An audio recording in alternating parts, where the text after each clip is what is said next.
All right. Hello, everyone. Welcome to the Alara Canfield show, the Awaken to Happiness Now Global Masterclass series.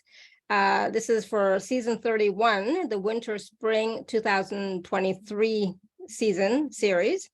So I'm so grateful that you are all here with me. I just want to make a quick little announcement first. I am playing around with the HD video. So what I've noticed is when I try and upload the HD video or upload the HD video, it only comes with the group, with the gallery.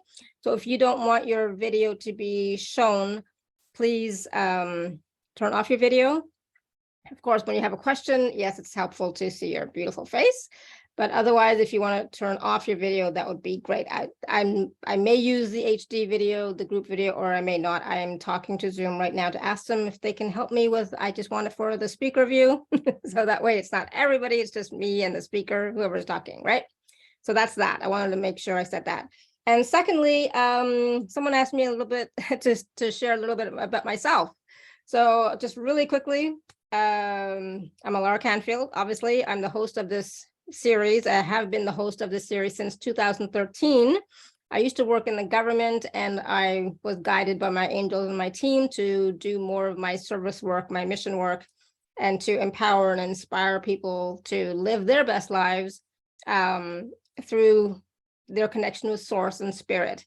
So I started doing, season 1 was back in 2013, May. So that was a long time ago. So since then, we've been doing these series usually 3 times a year. And I'm so grateful and fortunate to have these wonderful speakers joining me to share their wisdom, their teachings, their tools and resources, and their support. And I'm grateful for all of you, my beautiful community, who has been with me through thick and thin. I can't even tell you. I'm just so grateful for your support, for your love, for your blessings, and for your presence in this community. I don't consider this just to be like a community, but it's like you have become my soul family. And so I'm so grateful that you're here. So thank you for being here. Thank you for joining. If you are new, and if you're not new, thank you for being here like always. So thank you so much. All right. So today we have my good friend, Matthew John, back with us, and we're going to be talking about getting unstuck for 2023. And some of what we're going to discuss on today's show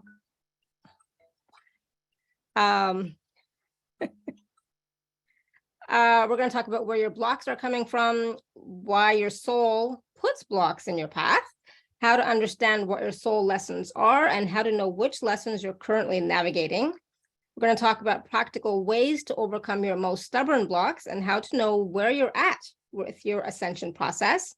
And of course, Matthew will be doing some live readings for select callers to help them understand where their blocks come from and how to overcome them. So all that and more, and I'm so excited that Matthew is back with us. So Matthew, welcome back. How are you doing? Happy New Year. Happy New Year. Thank you for having me back. Yeah, I'm excited to help you launch a new season again.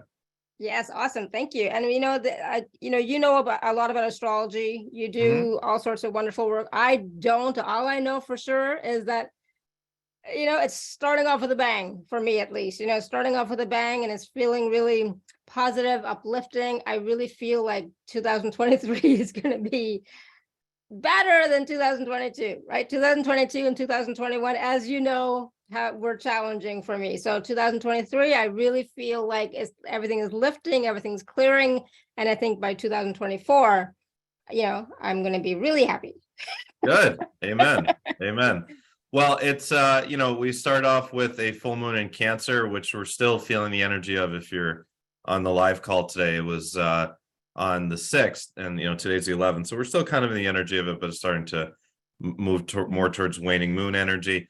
And it was a very harmonious full moon in Cancer. It was a very harmonious, kind of lovely, peaceful vibration to the full moon.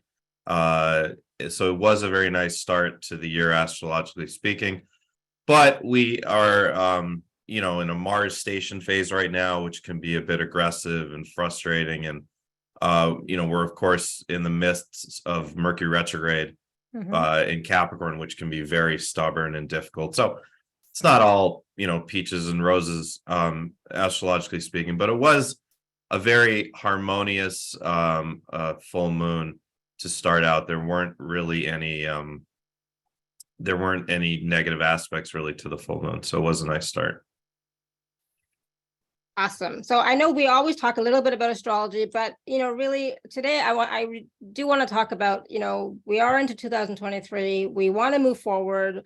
For me, it's I'm always looking forward into how can I do more, serve more, be better personally, spiritually, physically, right? And so I was saying before we went live that I finally stopped drinking Coke.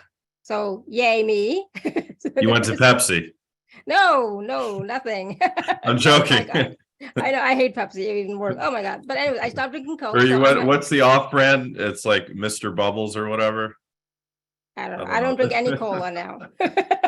No cola, only water and juice, and even the juice. That's good though. No, I'm sorry for I'm not making fun. I'm just joking, but that's good. That's really good. Right. And so so that at the physical level, spiritually, I'm meditating 2 or 3 times a day. So, so that's like all these little changes, and then of course, changing my whole business model. Yeah. I mean, you've made a lot of nice changes with the new website, and your Instagram looks great. And so, you're doing some upgrades. So it's great. Yeah. So, the thing about that is like, okay, so I'm getting unstuck. Right. So I feel like I'm getting unstuck because I'm doing all these little things. So can you talk a little bit about what that looked like for us so that we can get unstuck even more and really thrive in our lives? So the new year is a great time to think about this. And, astrologically speaking, Capricorn season is a great time to think about this, because Capricorn is really kind of the essence of the stuckness. Capricorn's a wonderful sign. It's about structure, and, without Capricorn, we wouldn't have buildings, we wouldn't have roads, we wouldn't have sewers, we wouldn't have infrastructure at all. We wouldn't have any sort of grounding or structure in our lives.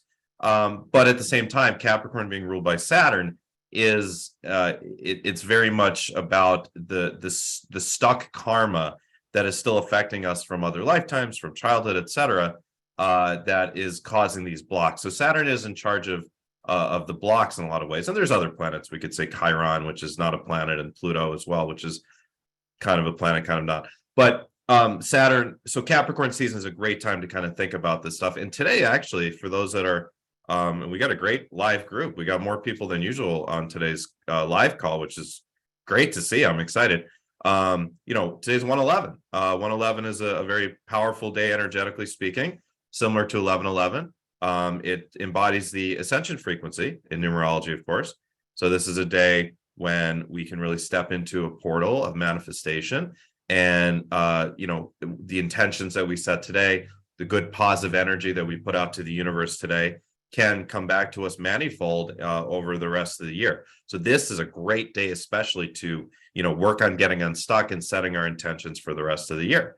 Now, what does it look like to get unblocked? Well, I think one of the best ways to think about what your blocks are is to simply zoom out and take a look at what is most frustrating in your life. Because what is most frustrating is going to be the first indication. Now, for some people, they're going to say, well, it's my finances. Some people are going to say, well, it's my marriage. Some people are going to say it's my health. Some people it's going to say it's this particular situation that I'm trying to navigate and just is stuck. Some people are going to say, well, I'm just depressed, right? And whatever that is, okay, that's kind of our first look, our first gaze into discovering your blocks. After you kind of take stock of, all right, this is what's most chronically frustrating to me. Looking at what is underneath that, what are the emotions that are underneath that? So for a lot of people, it's going to be anger. A lot of people, it's going to be frustration deep down. A lot of people, it's going to be resentment deep down. A lot of people underneath that anger and frustration, resentment is going to be feeling like a victim in some way. And it could be feeling like a victim of circumstance, victim of the universe, victim of life, a victim of a particular person, victim of a corporation, victim of governments, victim of the system, right? For example, a lot of people with financial blocks, and look, the world is, the financial system is really messed up, granted, and it's rigged against the common folk, granted, However, I will say that just anecdotally speaking, in the decade plus I've been doing this sort of work, I do notice that people that struggle and get frustrated the most financially tend to also carry a lot of anger and resentment towards the system, towards governments, towards taxes, towards etc. And that holds them in this frequency of always being a victim. And it kind of continues, it energetically continues the debt cycle for them, even though it's the very thing that they're trying to get out of. There's an old adage in spirituality that is very applicable to what we are discussing today, which is that whatever you resist persists. That's a truism, and if you think about it in terms of what am I always fighting against, what can I never seem to let go of in my field that I'm always fighting against, what do I see in the outside world that is constantly triggering me? What type of people do I see in the outside world that are constantly triggering me? Is it people that do I get triggered, for the financial example, do I get triggered by people out there who do seem to be successful, who do seem to have made it financially, who do seem to be on easy street, right?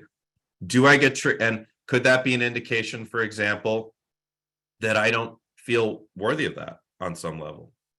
Or I don't feel like that would be natural to me? Or I feel like on some level that might be scary to me? A lot of times people that have never, most of the time, people that have never been at a certain financial position in their life, someone that has never been out of debt, someone that has never been where like, oh, look, everything's kind of okay in my finances. It's so unnatural that there will be this inner resistance that will constantly push it away because they're not used to that frequency, where someone that was born into that sort of wealth, it's already natural to them. And all they have to do is not do anything extraordinary to mess it up, right? Another example is like, do I get triggered very easily by, let's say, narcissistic type people in the world? Now, narcissists are not good people. They hurt people. You may have been hurt by narcissists. However, the reason I bring it up, it could be an indication of like, well, where do I not necessarily stand up for myself in my life? And with whom? Do I not stand up for myself with my mother, with my sister, with my best friend, with my employer, right? Where am I afraid to stand up for myself further, right? So the first step to working with blocks is understanding what the blocks are. And that's why I'm excited to, in the second half of this call, to do some live readings for people that are here. And we got a big group to help people understand what their blocks are and where they come from. And these blocks, of course, aren't really, they're not specific to this lifetime. Those of you that have watched me before on this show know that I love talking about past lives. I like talking about other lifetimes. I have a very broad understanding of life, including the fact that this single lifetime is just a blip, and it's a drop in a pool of water, a drop in a lake of water of all the experiences that we have and have had as a soul. And all the other experiences are relevant in some way. Some lifetimes are going to hold relevancy, more than others. But your most frustrating blocks in this life unequivocally will have a root in other lifetimes. A great example that just came to mind, talking about the financial example, which I'm sure applies to a lot of people. I worked with someone, a client one-on-one a couple of years ago, and this man had like 3 times in his adult life gained a lot of wealth, like had been riding pretty high and had lost it all like 3 times and become destitute through gambling, through risky investments, through having money stolen from him. 3 times he had kind of ridden the wave to the top of the roller coaster and then ridden it all the way down. And this is actually something that's more common than you think. It's especially common with a lot of like day traders, for example, stock market day traders. And I looked into, I wanted to help him understand. He wanted to understand, well, why? And, I wanted to help him understand the past life context of this pattern. And, I could see that in another lifetime, he had attained a lot of wealth and it had driven him away. He kind of became a pariah in his community after he stepped into this wealth, and he felt separated from the community, separated from tribe, so to speak. And then the money was all stolen from him. And so there was this fear inside from another lifetime that he wasn't even aware of until I brought it up to him, that if I like kind of like the pattern was like, or the subconscious program is, if I attain wealth, I have to lose it, because if not, I will be miserable. I will be miserable if I am wealthy. So it's better that I lose it all. And I'm used to losing it all because it's happened before. The stuff that's happened a lot of times to you in this life is the same sort of stuff that's happened a lot in other lifetimes. You're used to it. It's kind of your set point frequency.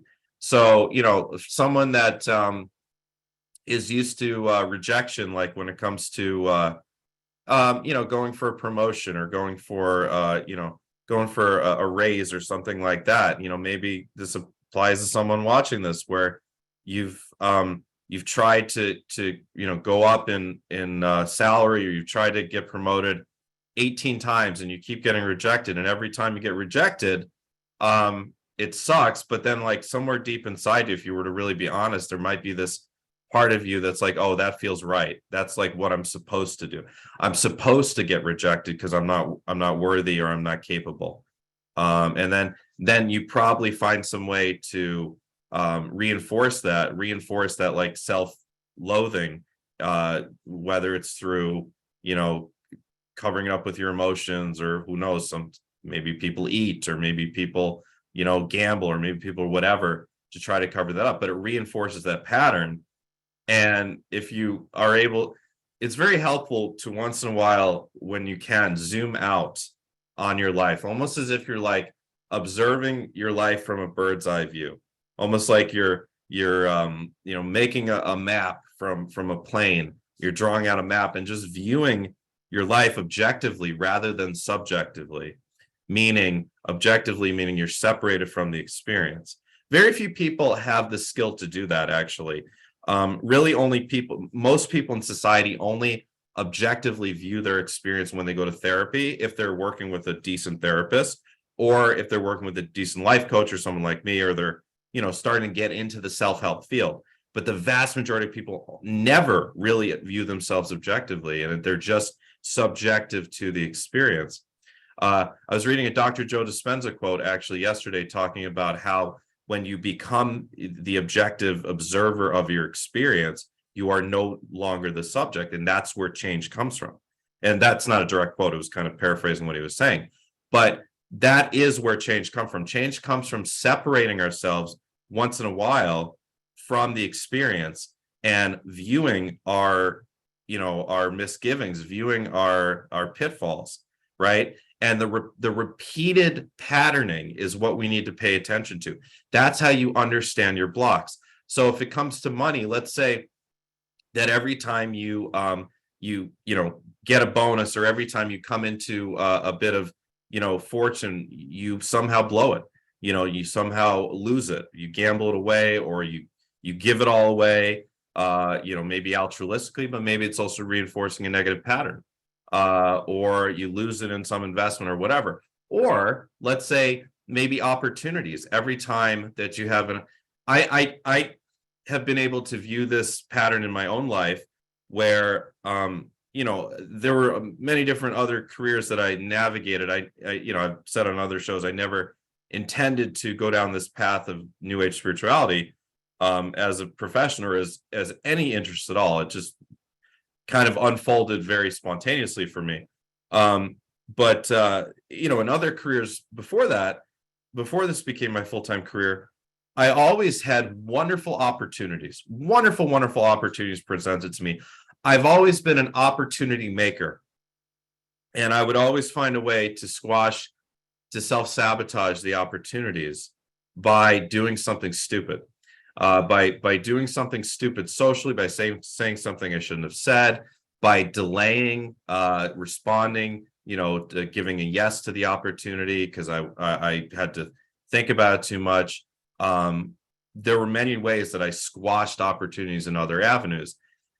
Now, that all led me here. So maybe that was all by design. Maybe my soul wanted me to do that because then I would end up in this chair teaching you today. That's very possible and probably true.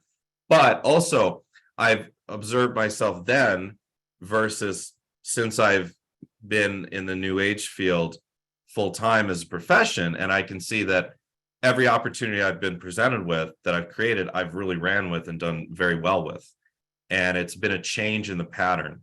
And I see that as one example of my own evolution, that I was able to overcome the old patterns of self-sabotage. And if I think about in the past, well, where did those patterns of self-sabotage come from? They came from low self-esteem, right? Now, where did that low self-esteem come from? Well, I could trace it back. I can say, well, in school, I was ostracized. I was bullied. I was made to feel unwelcome. I was made to feel unsafe in school, and a lot of us have wounds from childhood, from school, right? That's one of the place of my biggest wounds is from school, not fitting in, being too smart for the crowd, just thinking on another level, and then not feeling welcome because of that, things like that, not being as athletic as the other boys, not being as confident, in my voice.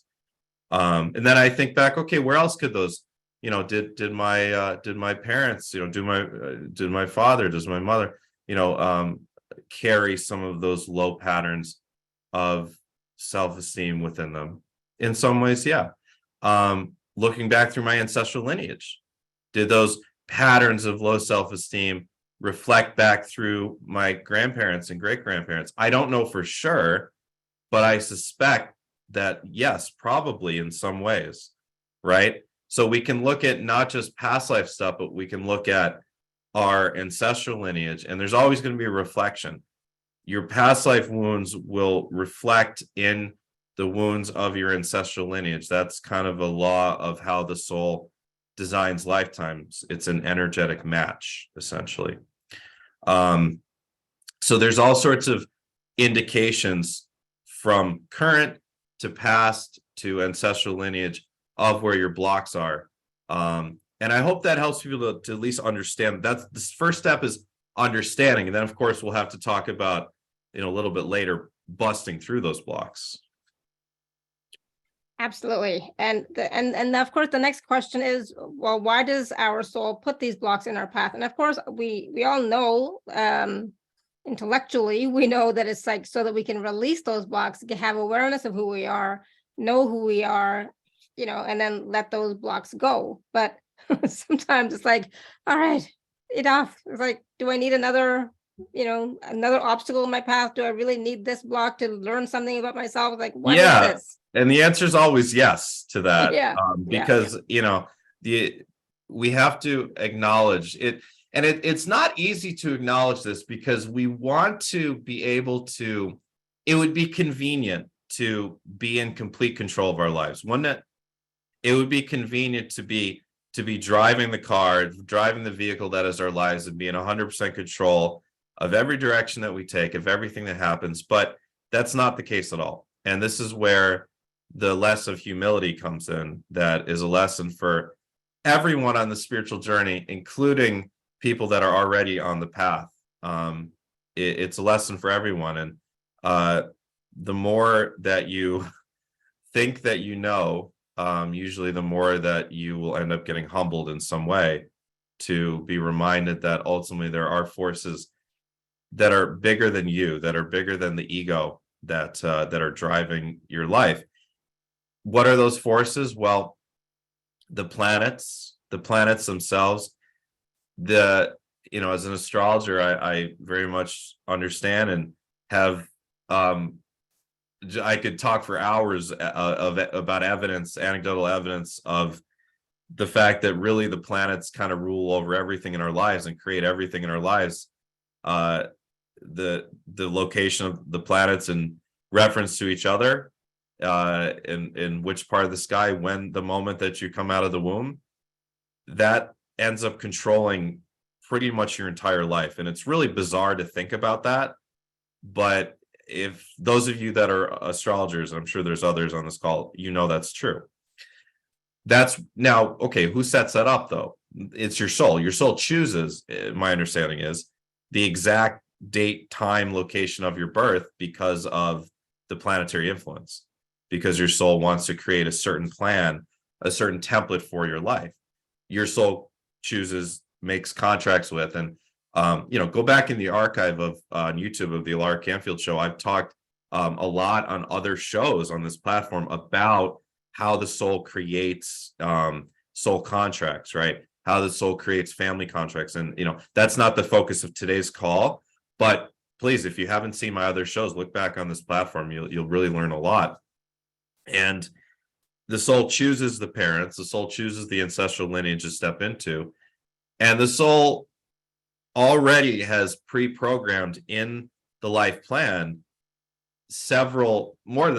many occurrences, events, relationships, accidents, illnesses, job loss, job promotion, geographic moves, meeting your twin flame, meeting your divine union partner, whatever you want to call those, all of that. It's all pre-written. There's some variance. The variance comes in with timing of things. The variance comes in with how exactly you get to a place. It's like your life is like the game of life. Let me know in the chat if you've ever, when you were a kid, if you played the board game Life, right? But the board game itself is all these different paths, but ultimately they all end up leading to the same junctures, and that's what life is you get to choose. You have some free will to choose kind of which path you take. There could be 50 different paths up a hill, and you get to choose which particular path you take, but ultimately you're going to the same place, because that same place is exactly what your soul has put into your life plan. Your soul has a certain a curriculum, so to speak. If you think of Earth as a school, and you think of this life as a certain grade that you're trying to graduate, this is I like to say, like, for those of us that have chosen the ascension path, that this is like 12th grade. We're graduating, with this life. But because of that, a lot of times we have the most difficult curriculum, because we want to make sure we're wrapping up all of the stuff that's still left over, all of the karma that's left over from other lifetimes, everything we need to. But our soul is going to create whatever obstacles in our path that will force us to learn to do something better than we've done before. A great example is, again, thinking in terms of like finance and business, which is very relevant for Capricorn season. Someone that maybe in other lifetimes they had, failed many times as an entrepreneur. Maybe they would start businesses, start ventures, and then just quit.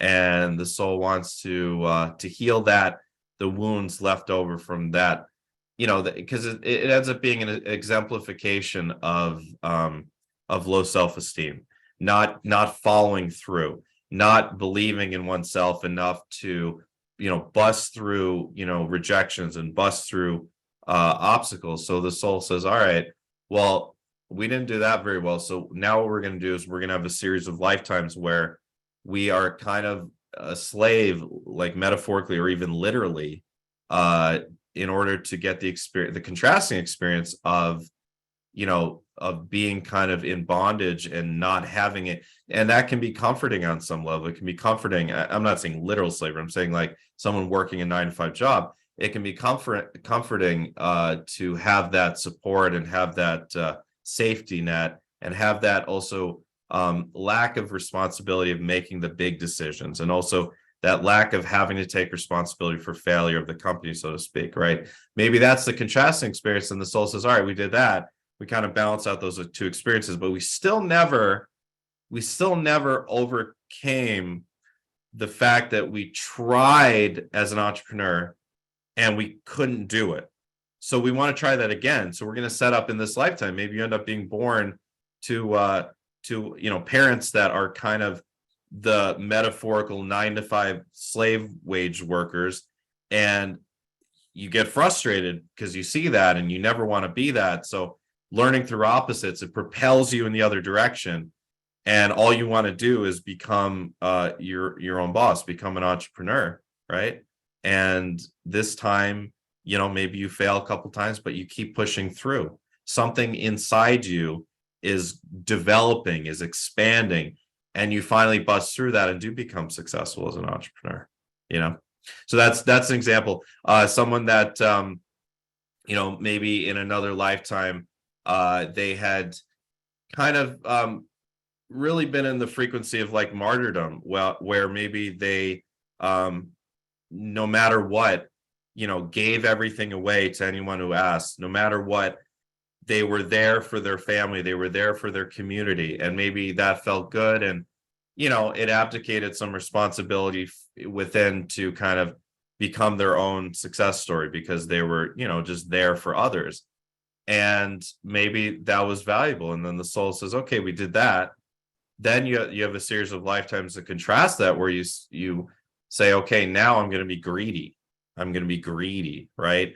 Because I want to have the contrasting experience of instead of being a martyr, what is the opposite frequency? The opposite frequency is greed. Opposite frequency is greed. So you have that experience, and then that causes imbalance. That causes certain karma that you're going to have to, negative karma that you're going to have to address again in a future lifetime. Your soul says, okay, now what is and by the way, when your soul's planning this stuff out, there's a lot of assistance. There's a lot of assistance from angels that oversee the lifetimes on earth, and angels that understand karma very deeply, that are assisting your soul in planning out these lifetimes.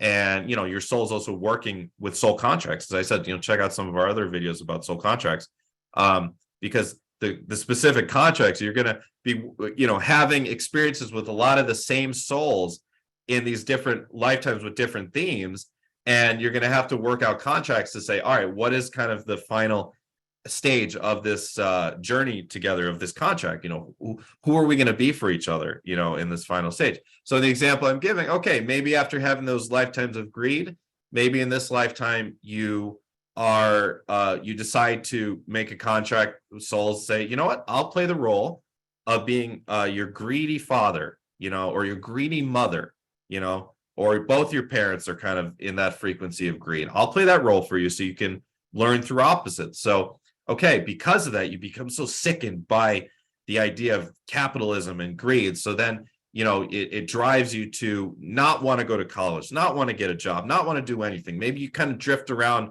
for a bit, right? And try to experience more of that energy of like altruism. And maybe you even, touch on martyrdom like you did in another life. And then you realize at some point, this isn't it either. And then you come into a healthy balance. You come into a healthy balance where you're able to build wealth, where you're able to have a job, have a family. And anytime you feel like you're being greedy, you say, no, I'm going to give, and you come into a healthy balance.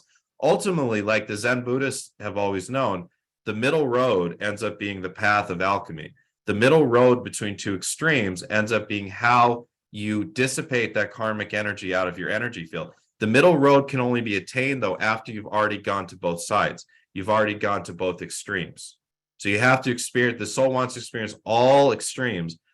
From an astrological perspective, the soul wants to experience all the lightest of the light and the darkest of the dark of all 12 zodiac signs. And ultimately, you're meant to find the middle road for all. Now, you'll still have tendencies based on your chart. For example, me being a Leo rising, I'm going to tend to be more extroverted and more drawn to things like this, doing podcasts, than someone that's like a Capricorn rising, for example. So you'll still have a personality, you'll still have tendencies, But what's actually happening is in this lifetime, as you're evolving and as you're dissipating a lot of the leftover karma from other lifetimes, you're actually, what's really cool is you're starting to step into your soul's personality more and more. And you're actually in the body starting to let the soul shine through more and more. So we become our soul in essence as we evolve more and more on the spiritual journey. The parts of you, this is another great way to think about blocks, is the parts of you that express the blocks, the parts of you that don't believe in your capabilities, that don't believe in your worthiness, the parts of you that have trouble standing up for yourself, the parts of you that maybe get greedy or maybe get narcissistic or whatever. These parts of you are not the highest kind of possibilities or aspects of your soul. These are, remnants of ego. These are remnants of the ego. And the ego is not bad. The ego is necessary for evolution. But at the same time, part of this ascension journey, have a principle called the three simultaneous ascension processes. One of those three simultaneous ascension processes is the transition from ego to soul, right? Where we are, we're dissipating the remnants of the ego personality and stepping more into a soul personality as we evolve. And if you can look at yourself in the mirror and recognize that you are, and it doesn't have to be all the time. We need to allow ourselves to be human. We need to allow ourselves to mess up. We need to allow ourselves to get grumpy, to get off track, to, if you have a Pepsi, even though you swore off them, it's not the end of the world. Allowing yourself to be human. And at the same time, though, can you recognize that, all right, what's shining through here is more of my soul's essence than it was 5 years ago or 10 years ago or 20 years ago. And I think most of us on this call could probably say that that's true. And if that's the case, that's a wonderful sign. That's a wonderful sign of your evolution. Absolutely. And I totally agree. And, most of what you talked about has to do with us as well, being present and being willing to observe our behavior, our thoughts, our feelings, our emotions, honestly, without judgment, right? So being willing to, be an allowance of who we are, our personality, our quirks, everything. And at the same time, looking back, like you said, because when I look back at my life 10 years ago, I am a totally different person than I was then, right? Same, yeah. So, and then recognizing that and saying, yes, there are some days when, I kind of fall off the wagon a little bit. And then, but overall, right? Overall, yes, I can definitely see the progress that I've made or the evolution, or I can definitely see how my soul is taking more of a lead now than it did 10 years ago. Yeah, exactly.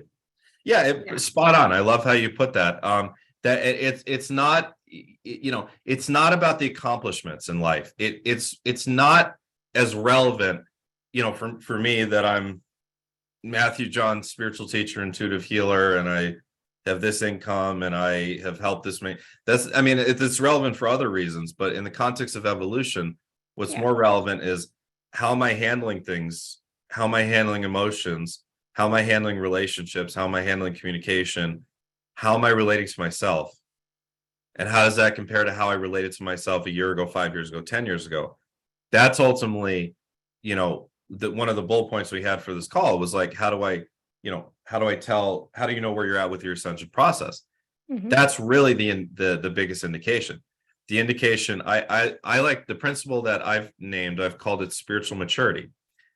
Are you more spiritually mature now than you were X length of time ago? Again, how are you responding to people?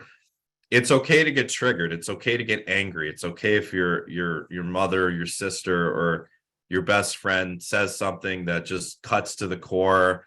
Maybe they meant it, maybe they didn't, whatever, and you get angry. Like, that's totally fine.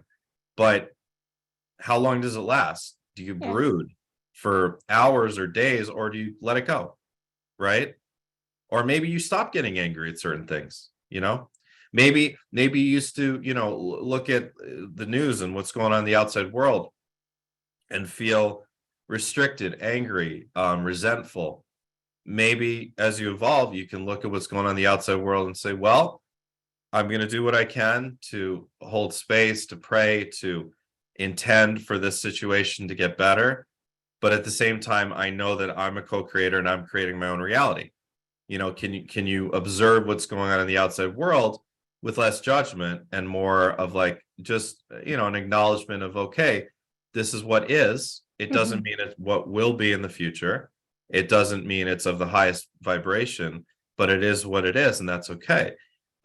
Looking at your own life and seeing like, okay, I've been struggling with my health, or I've been struggling with my finances, I've been struggling with being lonely, not having a relationship for forever, could be 20 years, could be 30 years, and that's okay. Like the relationship with the self can shift from, well, I hate myself, or I'm ugly, or I'm unworthy, or whatever, to it's okay because this is what's actually best for me.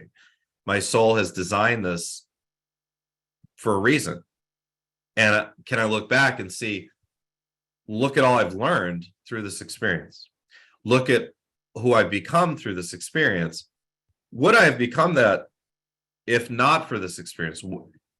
Someone that's lonely, if I wasn't lonely, if I had someone there, would I have learned as quickly? The answer is probably not. If you hadn't had the health issue, the chronic debilitating health issue, whatever it is, would you have learned as much about yourself as quickly? Probably not, because you would have been more distracted, right? If you hadn't had that car accident, or if you hadn't had that loss, or if you hadn't had whatever happened to you, would you have learned what you have ended up learning about yourself spiritually? Would you ended up having shifted your relationship with yourself? Or some people aren't at that point yet where they've really shifted the relationship with self, but maybe the awareness is starting to come in. Maybe they had an event, whether it was a month ago or 10 years ago, that they have never had the safe space to really look into the spiritual treasures, but maybe now, just now, they're starting to. And this would still apply. It would still be, well, if I hadn't had that happen to me, would I have as quickly realized this? Would I have as quickly faced this? Would I have as quickly evolved? And then also, we can look at more practical manifestations. If this hadn't happened to me, or let's say if I gave the example, I said kind of flippantly, but it's probably true. If I hadn't sabotaged all the other opportunities I had in other careers before this, I probably wouldn't be in this chair today. So that probably was by design. So again, looking back, if I hadn't messed that up, if that had gone my way, that my ego wanted it to, would I have ended up learning, evolving, garnering the wisdom, and not just that, but meeting the people that I end up meeting? A lot of times we end up meeting people along our journey because we're seeking. They could be people from this group. They could be you. They could be me, right? They could be people, at a retreat, or at a gathering, or at a psychic shop, or whatever. And you never would have met these people if you weren't seeking. So your soul obviously was going to make sure that you had to be seeking, because if not, you wouldn't meet the people that you're supposed to. So ultimately, the less of humility is so crucial, and it really can't be skirted, is that, can we have the humility to recognize and to realize that there's a bigger picture playing out, and that there is a soul aspect that is planning this all out, and we're just kind of following the footsteps that we were meant to, whether we're aware that we're following footsteps or not. Absolutely. And that's why I always say, regardless of everything that's happened, I'm grateful, because it's brought me to where I am now, giving me the awareness of who I am, and so many different blessings, so that's why it's like, it's all good, in the grand scheme of things. When you look at your life and look at where you are, it's like, yeah, I would not be doing this show, for example, if my career in the government was, going higher and higher and higher. I got to a plateau, and it's like, if you were Prime Minister of Canada, you would not be doing this show. I would not be doing the show. Absolutely. That is true, right? So, Right. it all works out for our highest good and best evolution. So, at the time when I was in the government I was going up the levels, like every year, every time, it was great. It's like, this is it. And I got to the point where like, uh-oh, it's not working anymore. What's happening, right? So that was my soul saying, all right, enough of this. There's something else you were here to do. There's something else that, is more important for your evolution and growth. So, and that's when the shift took place for me, right? Leaving the Yeah. government, etc. So, if I hadn't had that calling by my angels and my guides telling me, urging me, then I would still be in the government, and I'd be, I don't know what I'd be doing, but I'd be doing something much less fun. Right. That's for sure. You'd be writing out like lobbying scripts Policy and stuff. Policy scripts, yeah.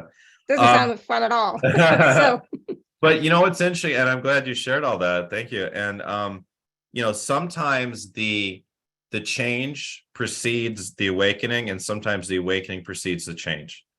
It's a little bit different for everyone, and either way is fine. And your soul is just going to set it up in whatever way works best for you. And as an astrologer, I could very easily find that in your chart. Someone with the North Node in the ninth house, for example, or Jupiter in the ninth house is going to end up seeking out books and YouTube videos and knowledge first, and then see the change in their lives. Someone with the North Node or Pluto in the fourth house is going to have like trouble, family issues. That is going to lead to the awakening, right? So again, someone like me, I could look at it in the chart. And if you want me to look at your chart, join my Ascending as One program. We have the best prices I'm offering this year in these packages that I'm offering through this show. That includes my Ascending as One group mentorship program, where we meet every Sunday. A couple of people, I've seen some names I recognize are already on that program. So, let people know in the chat, Karen and Michelle, if you've been enjoying Ascending as One, I know you have.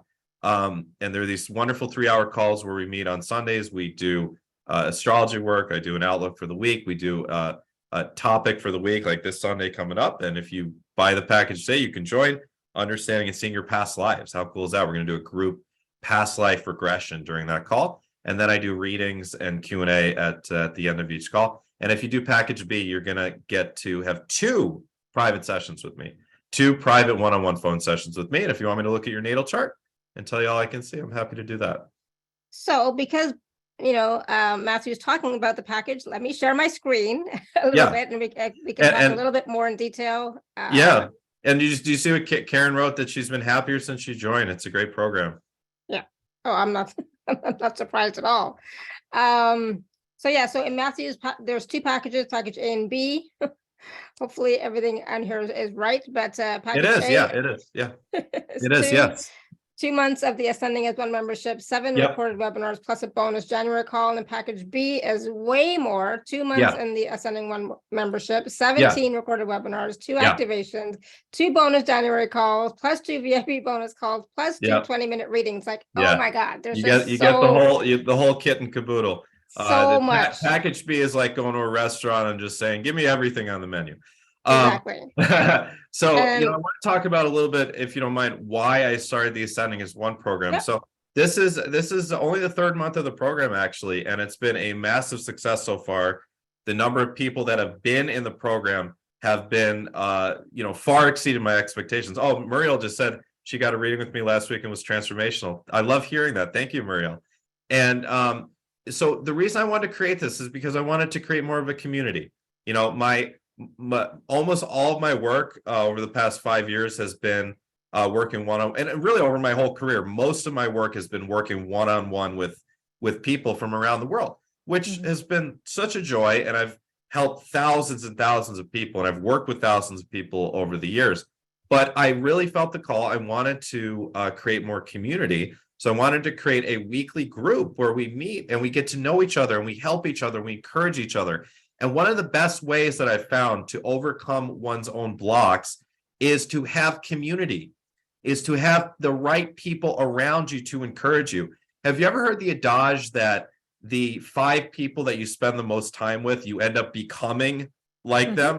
Renee just says it's a great program. I highly recommend Matthew and his courses. Thank you. Thank you, Renee. So that there's a truth to that. It's not maybe not exactly the 5 people that you spend the most time with, but there is a truth to that. When you surround yourself with community that is full of positive people, that is full of people that are on the same journey as you, there's no doubt you're going to accelerate faster than if you're trying to do it on your own. So I wanted to create this community. So it's a wonderful group.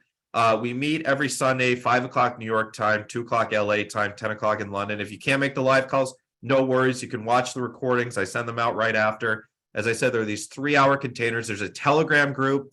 Telegram's a free app that you can download on your phone or your computer. And we, every day in the group, we're posting, we're talking to each other, we're encouraging each other. The group, as I've just heard from so many people, you know, Michelle is telling me how much she's enjoyed it, and Renee and Karen, but I've heard from so many more people telling me how much it's really changed them since they've joined Ascending as One. So this is a great introduction to join Ascending as One. These prices are much lower than if you get it from my own website. I wanted to put together a special offer, and you get much more. You get 7 bonus webinars if you do package A. You get my emotional freedom technique through the 7 main chakras, mastering your intuition, all about angels, archangels, ascended masters, and spirit guides, powerful visualization techniques for ascension, learning to use your third eye, the human energy field 101, spiritual hygiene, cord cutting, and grounding 101, and putting the past in the past. So if that sounds like a lot, it is a lot, and they're not required. It's like up to you. If you want to watch all of them, great. You will learn an immense amount of things, and you'll help to transform stuff. If you want to put it aside, that's fine too.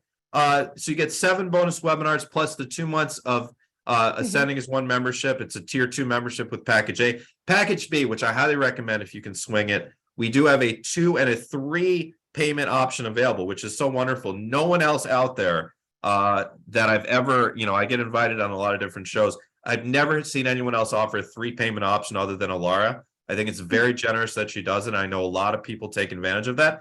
And also, I've never had any other platform offer an additional 10% savings if you purchase within the first 24 hours. And Alara is so gracious to do that. Package B, I highly recommend, because you get the VIP upgrade. That's going to get you, instead of 3 group calls each month, you get 4 group calls each month. And you get those 2 private readings with me, 2 20-minute private one-on-one readings with me. And you also get 10 other webinars. You get Dissolving the Ego, Healing with Colors, Intro to Candle and Moon Magic, Change Your Reality by Changing Your Words, How to Move On Completely from Your Ex, Awakening the Divine Masculine, Creating the 5DU, Navigating the Dark Night of the Soul, a Deeper Level of Forgiveness, Clearing your blocks to activate your maximum financial abundance. So you could spend so much time, if you have the time, going through these webinars, learning a ton, transforming a ton.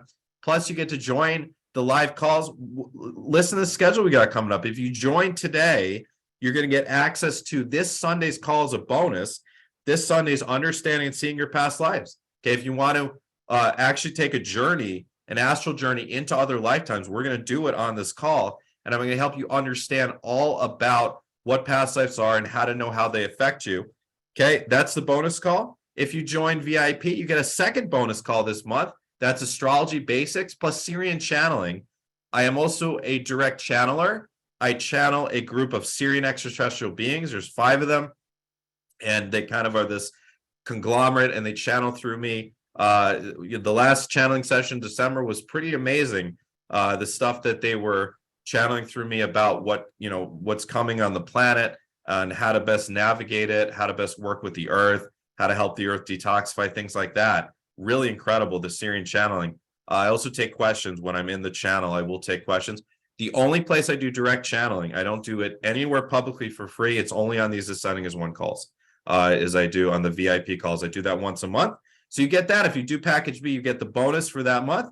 Then you get healing your heart chakra, healing your inner child, how to connect with your guides, healing your throat chakra, an overview of ET races and the Syrian channeling, connecting with Lemuria, how to clear entities and Syrian channeling, and understanding animal totems and a spring equinox activation. So you will have your schedule booked out as far as doing spiritual work from now until the end of March, if you do package A or B. Package B again gets you everything, including the 2 private readings with me. So I highly recommend package B if you can.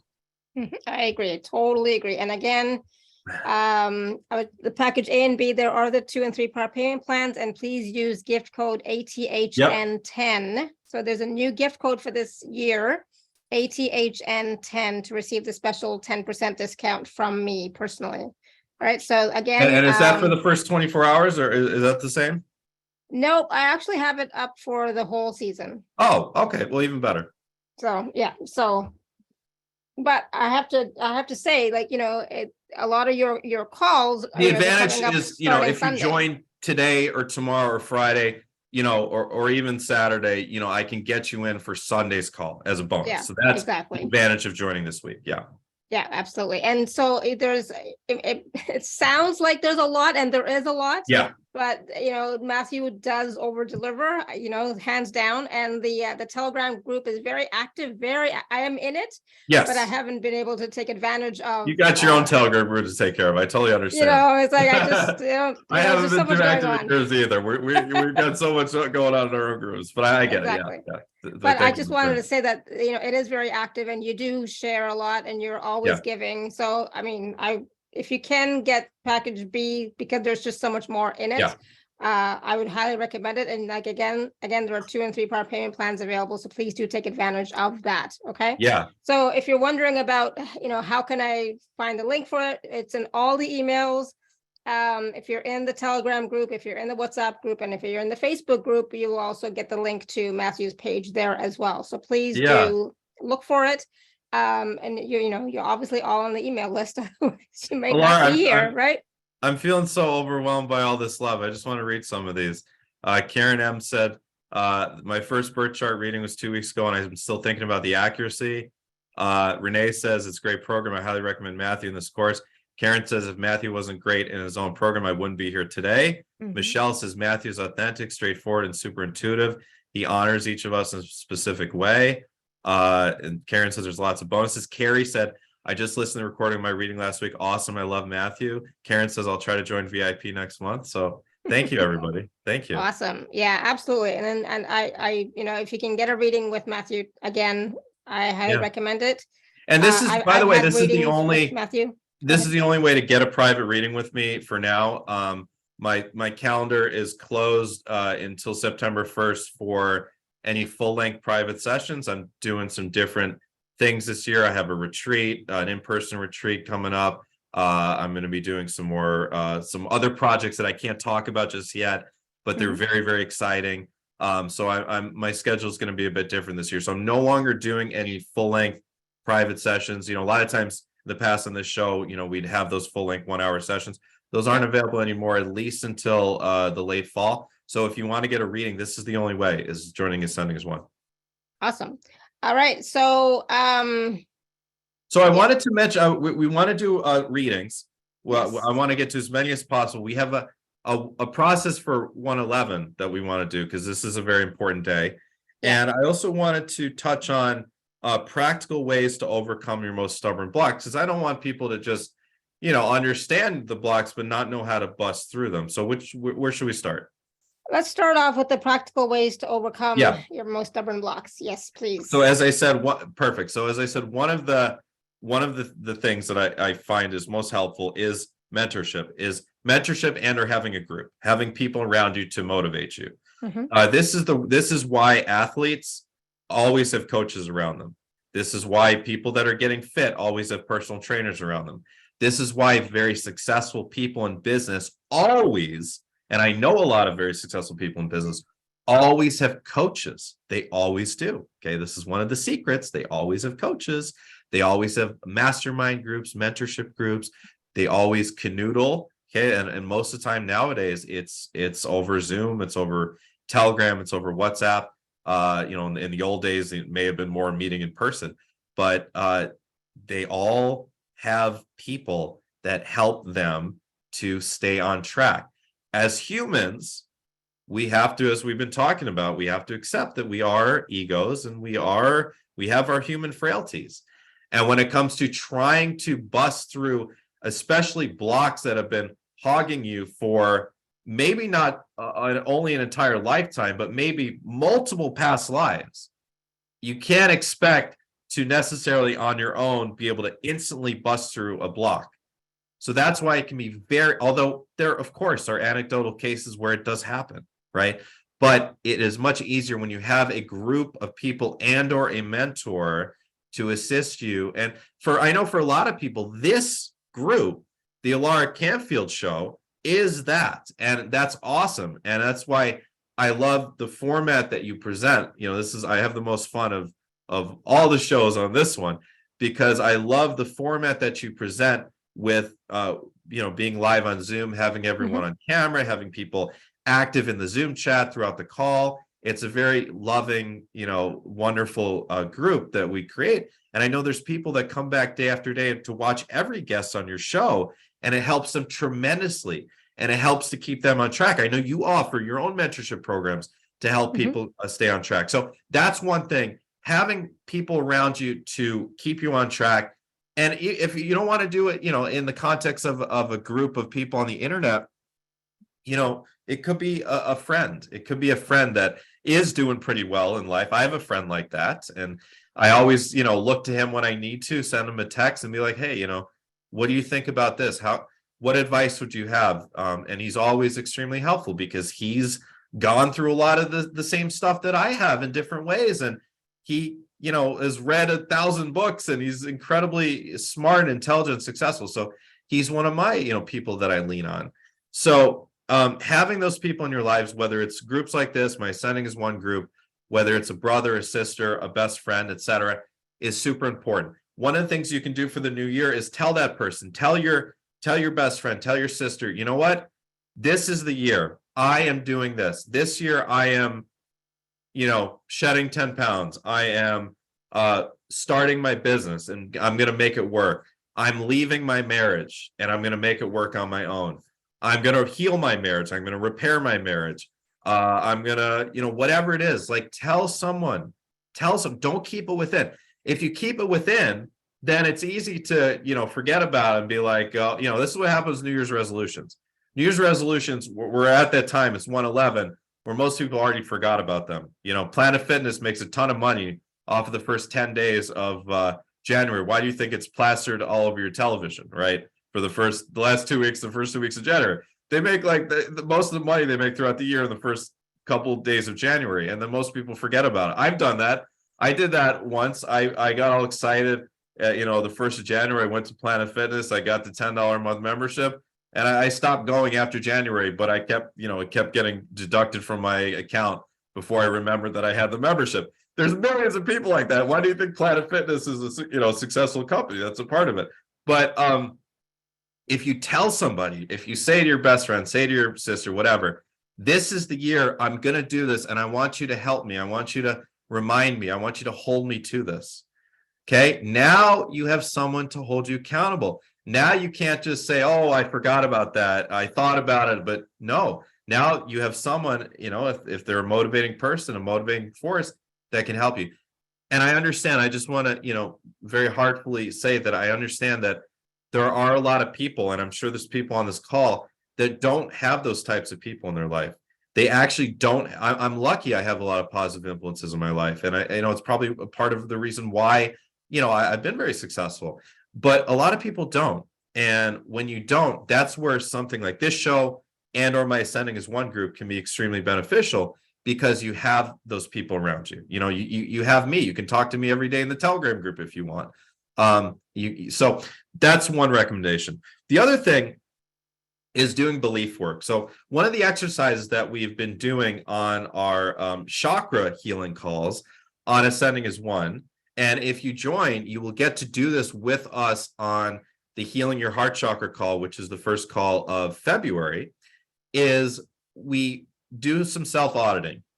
We take out a journal, we write out all of the beliefs, all of the false beliefs that have to do with what we're talking about today. Blocks is very much having to do with solar plexus stuff. So we did the solar plexus call last week, and we were writing out, okay, there's this belief in me that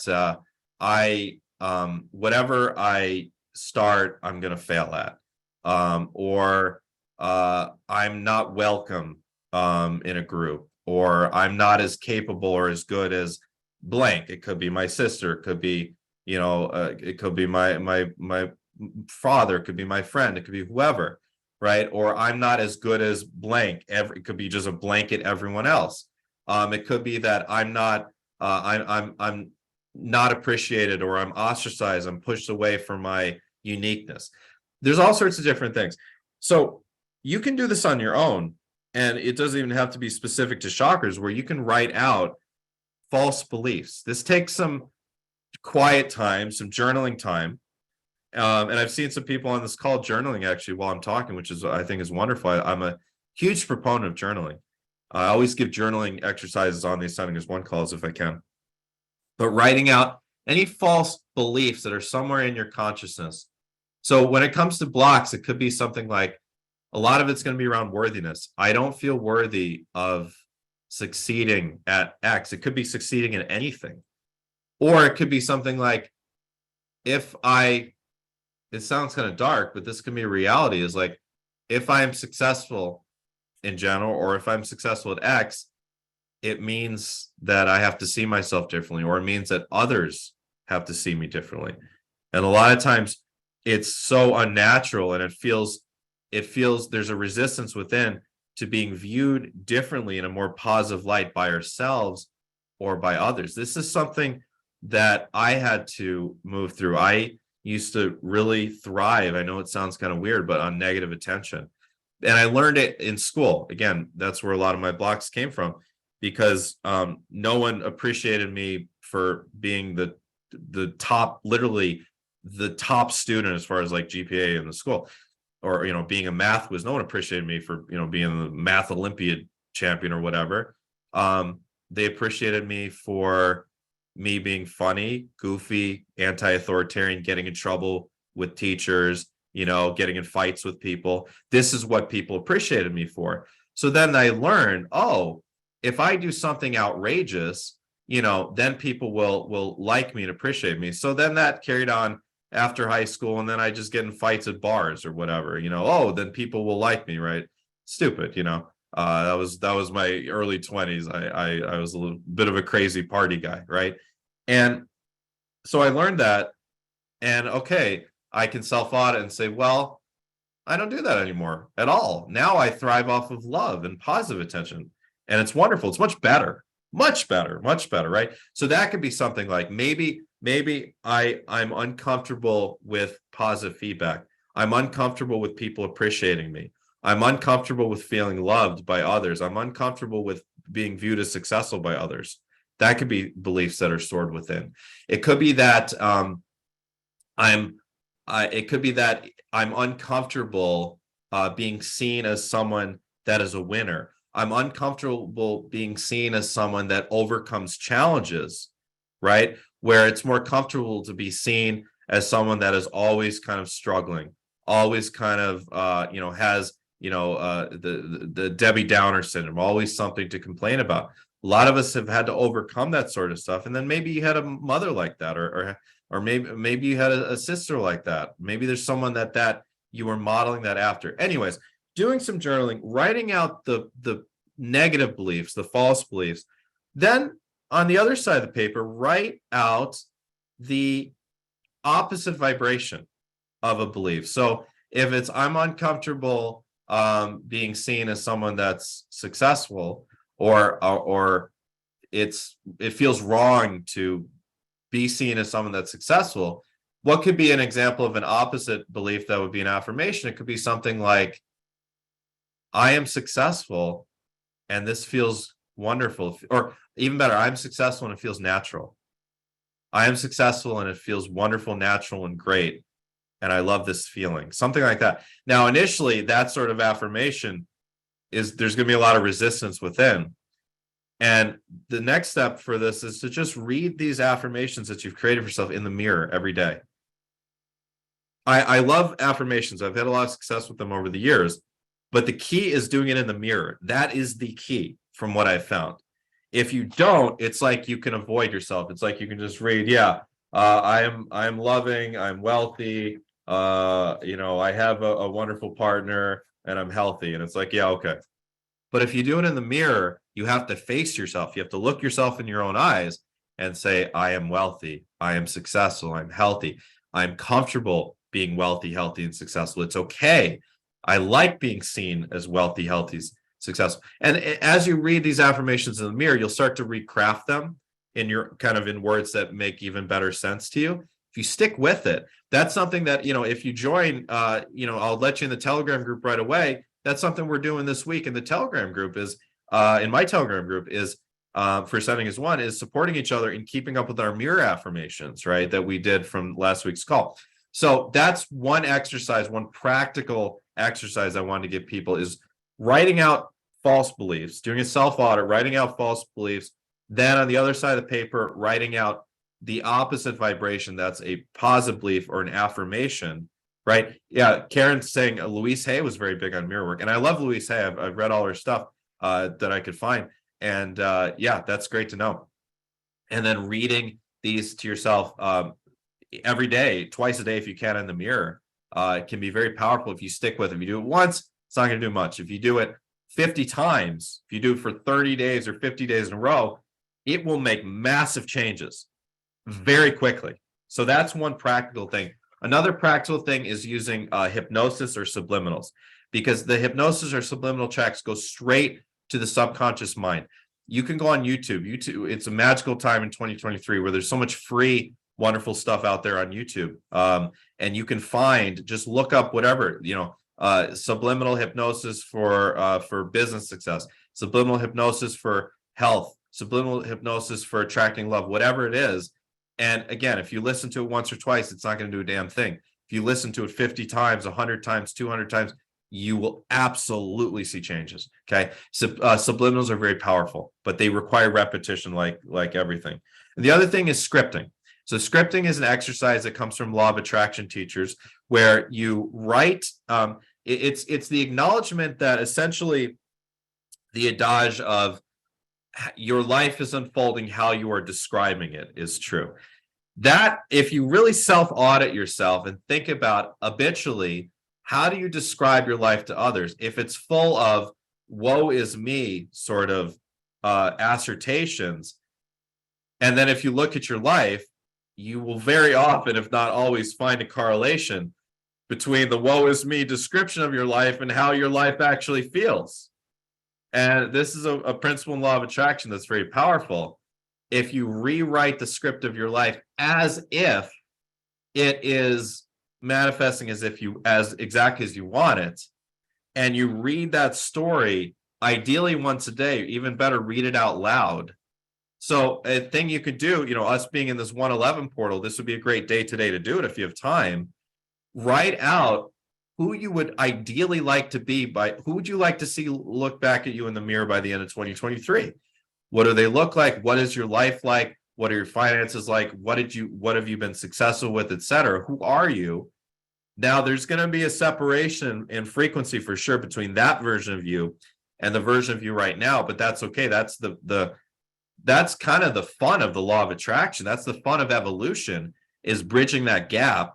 But if you write that script out and then every single day, or at least once or twice a week, the best way, you got to have it somewhere around you that you're going to remember. So if you write out a script, have it at your desk, ideally, if you have a desk, or have it somewhere, maybe by your nightstand. Maybe you have it on your nightstand and you read it every day before bed. And then when you wake up in the morning, and don't make it too long. Don't make it overwhelming. Just make it one page. Type it out if you need to, if your handwriting's horrible like mine is. And just write out who you want to become. Read that every day. And it's in the I am. I am this. I am this. I am this. I have overcome this. I have evolved this way. I am. You are reading your story as if it's now, but it's the story of your future self. That is an extremely powerful exercise. And I guarantee you that will make changes for you if you do it. Can I add something to that, Matthew? Yeah, please. Yeah, please. So I strongly recommend the scripting, absolutely. Yeah.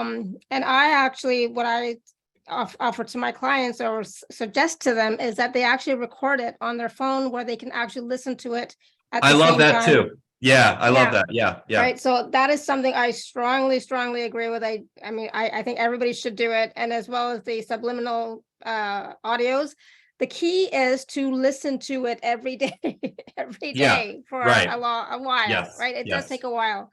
But yeah, they're all beautiful, powerful suggestions. And the mirror work, yes, absolutely powerful. I mean, we're afraid to look at ourselves in the mirror, Most people really are. look at Yep, yourself, right? yep. But if you do that and you look at yourself and really and honestly, I mean, I always say, put your hand on your heart chakra, because that way you're out of your head. You're just really being you. And then say those affirmations or say what lights you up, what makes you feel good, what empowers you. Say all that and believe it, right? And I know the believing part is kind of tough, but sometimes, you got to fake it till you make it. So just tell yourself, yes, yes, yes, and do the power pose. Yes, yes, yes, yes. Do the power pose as you're talking to I like yourself in the it. mirror, I right? like it. That's what I'm a New York Islanders fan, and every time when they score a goal, the organist goes duh, duh, duh, duh, duh, duh, duh, and then the Yeah, crowd goes yes, yes, yes, yes, yes, yes.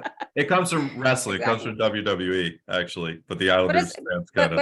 it's powerful, right? It It is. puts It feels you great. in that Yes, power yes, position, yes, right? yes. So yeah, so yeah, um, definitely all of those practical applications, yeah.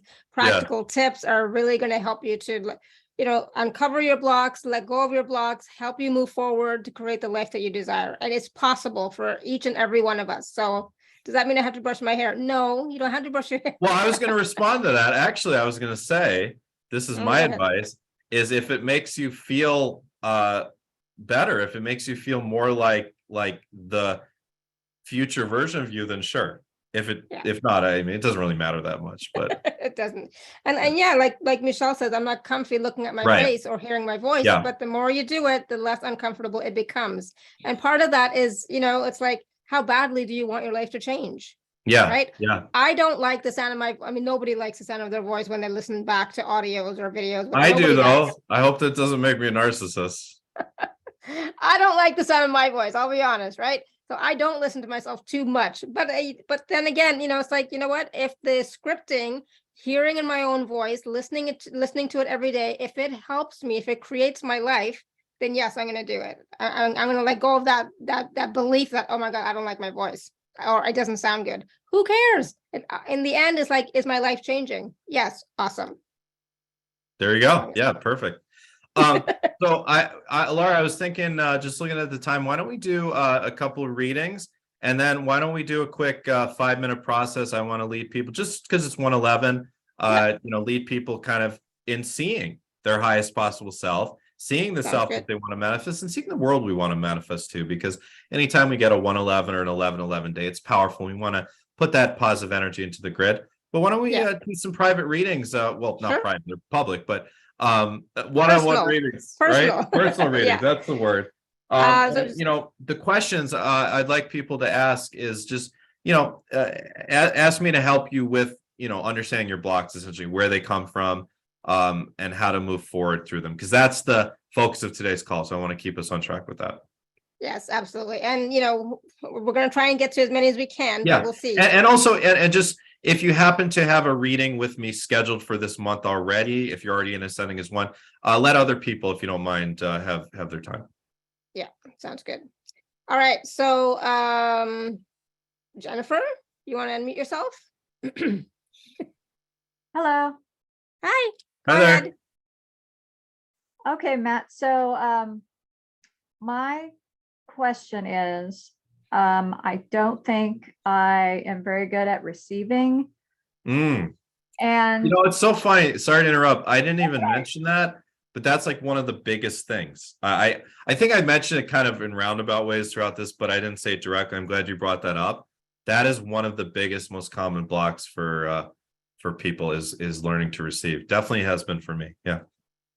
Well, and what I find interesting is, on my side, I can't receive what's in my life. A lot of people keep telling me your biggest block is you don't approve of what's going on in your life. You don't like it. You can't accept it, and you can't love it. And all of those words trigger me big time.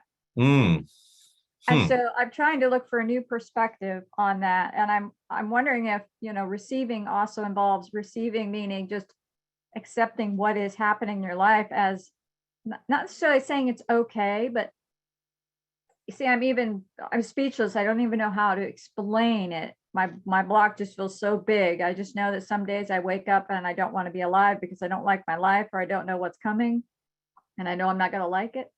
And then everybody says, be grateful for what you have, be thankful. And I'm like, okay, come over here and live my life for a couple minutes and realize what I'm feeling. And then you'll then tell me that. Well, of course, I mean, first of all, they're just trying to help, right? And and there is a truth to that. I mean, you do understand, right? It's not, I'm going to help you with some other perspectives, but that is a thing, right? Yeah. Gratitude is a thing. It's ultimately where you're meant to get to, though. That's the ironic part. So although it's like,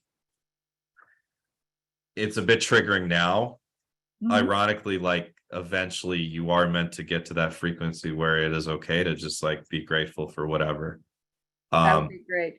But it's trying to go from step 1 to step 5, and you gotta go through steps 2, 3, and 4. That's the problem, and that's why you get triggered when people say that, because they don't understand. They don't understand what it's like to be in your body, what it's like to be in your experience in your world, where that's too big of a leap, right? Right. So, what I want to do with these readings today is like kind of help people to understand where these blocks might come from, maybe places that are outside of your awareness. And for you, something I pick up is that you've had a series of lifetimes where you were in cults and religious cults. Like they may have been sects of Christianity or whatever, and you had to just accept what was given to you. You had to accept what was told to you. You had to accept the beliefs. You had to go along with things. You had to be grateful. You had to be grateful for those above you in the hierarchy and for whatever you were praying to. And yet you were actually abused and taken advantage of. You were actually manipulated. And it like in the tarot, like it's the Hierophant card. You've kind of experienced both sides of the lessons of the Hierophant card, maybe in another lifetime, not maybe. I can say you were some sort of leader yourself, some sort of religious leader yourself that had, the Pluto lessons of power had befallen you. Now, how does that all kind of cycle into this life? Is you're going to naturally want to slap any hand that's trying to feed. You're going to naturally want to reject anything because there's this thing within you of like, well, what is this really going to do? Or what is the intention here? Or where is this actually good? And it's actually the learning through opposites. You want to reject everything in this life. And you especially want to reject this idea that all is well and, God's on your side. And the alchemy here is finding your own unique path with spirituality, doing things differently as far as your spiritual beliefs and how you go about spirituality than others, going about manifestation in your own unique way, not following necessarily the scripts or the teachings of a particular teacher, taking things and creating your own methodology for things. That's what's going to work for you and get you out. And then also, you're going to have to kick yourself in the butt somehow and just let go of some of the resentment that you carry within against family members, against God and whatever, because if not, you'll keep cycling. But maybe just understanding this can help to push you forward a bit. How does this resonate or not? Well, when you said that, I was a member of a cult and I had to accept, and that's just the way it was. I was 5, my parents got divorced. This other person called a judge was telling me that I didn't have a choice. I had to go to visitation with my dad until I was 14. And once I was 14, then I would get a say. Yeah. So about 10 to 14 years of that. Right. So that's the current life reflection of the past life stuff that I saw for you. Yeah. Yep. And so anytime anyone tells me you have to, it's like a bear getting woke up when they don't want to get woke up. You're going to naturally. Yeah. It's shocking how powerful the energy is that comes out of me. It's the uniqueness. You have to find your unique path to everything. What's your occupation now? I work for the federal government. Oh, okay. Well, do you like your job or do you not like your job? No, You No. don't like your job. no. You dream of or would you like an occupation that where you'd feel more happy and soul oriented and all that? Absolutely. I'd rather have a job where I get to decide what I do when I want to You- versus them telling me constantly, you have Right. to do this way at this time, and So Yeah. this is irony. exactly, so this is a big piece of what your soul is needing for you to do in this lifetime. Okay. Okay. Now, have you ever been drawn towards the healing arts, therapy, helping others, things like that? Absolutely. So, Always. Yes. so for you, you know, of course, I'm reading you like a book right now. So of course, what is going to work for you is ideally, eventually, you have to create Jennifer's own methodology. You can take bits and pieces from others, from teachers and books. It has to be Jennifer's own methodology. You literally should trademark your own methodology at some point. Okay. And that's what you teach. That's how you help clients. That's the class you teach and the videos you teach out. And you can be very successful in the books you write. I see it. You know, that's what is ideal. That's the highest path. The lower path is you might struggle a bit more, but the higher timeline for you is becoming a teacher, a helper, you know, like I am, but it has to be your own methodology. Actually, I'm the same way. I'm very much the same way where anytime anyone in my life told me I had to do something, that's why I always got in trouble with teachers and coaches and etc. because I always had to do things my own way. I'm an Aries North Node. You could be an Aries North Node too, perhaps. It's a very Aries North Node sort of a pattern. So I resonate with a lot of what you said. And in my career now, I do everything my own way. And it works great. So it would work well for you too, to do everything, your own methodology. That's what's important. That feels so good. And it explains Good. some of the stuff I've been going through recently where, I got triggered at work and I just wanted to leave my job. And then I automatically was like, oh, but if I do that, it's going to hurt me. And that goes all the way back to the whole culture that, Yeah. in order to, Right. yeah. And I Right. hadn't put that together, and that makes so much sense now. At Why some I feel point, that you're going to have to, in order to kind of overcome, not or to move through like your planet lessons, you're going to have to quit your job at some point. I'm not saying it has to be this year. You know, the timing doesn't matter as much as that it happens and that you do create your own career in kind of what we talked about, or whatever. It doesn't have to be what we talked about. It's just in something that feels good, you know. Yeah, something that's actually me. Yeah, that's a good way to put it. Yeah. So Okay. thank you, Jennifer. Thank you. I wish you Thank the you. best of luck in all this. Good. Let's do one more and then we'll do the Yeah. process. Yeah, so we're going to go to Gurjeet. Gurjeet, you want to unmute yourself? Yes, thank you, Alara, and thank you, Matthew. Hello. I really would like to know what the blocks are that are preventing me from my business success the way I know that I deserve and I should be. It's not happening. And I keep getting this feeling that there are some blocks and I don't know what they are and how to deal with them.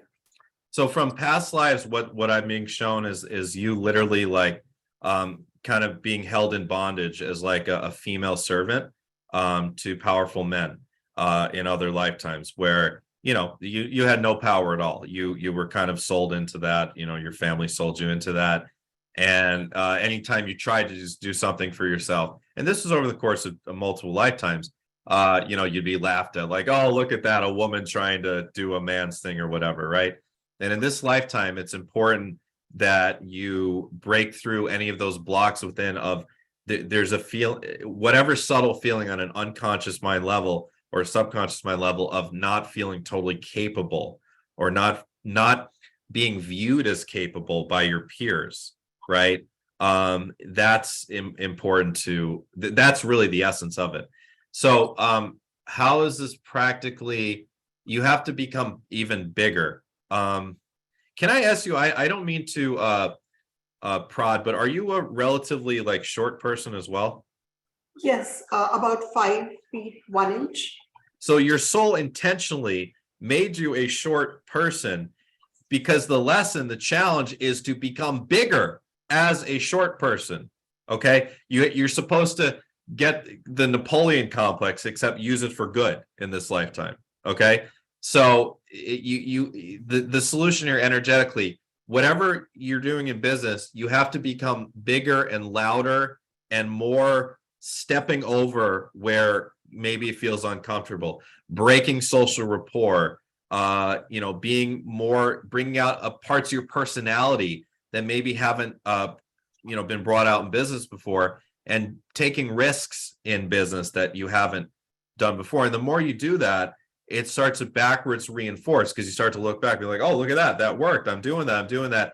And then it starts to build, and you start to become, this positive cycle. You start to be more comfortable being seen by others as like, oh yeah, look at that. She might be a little woman, but she's fierce and she's big and she's successful. And that's the key.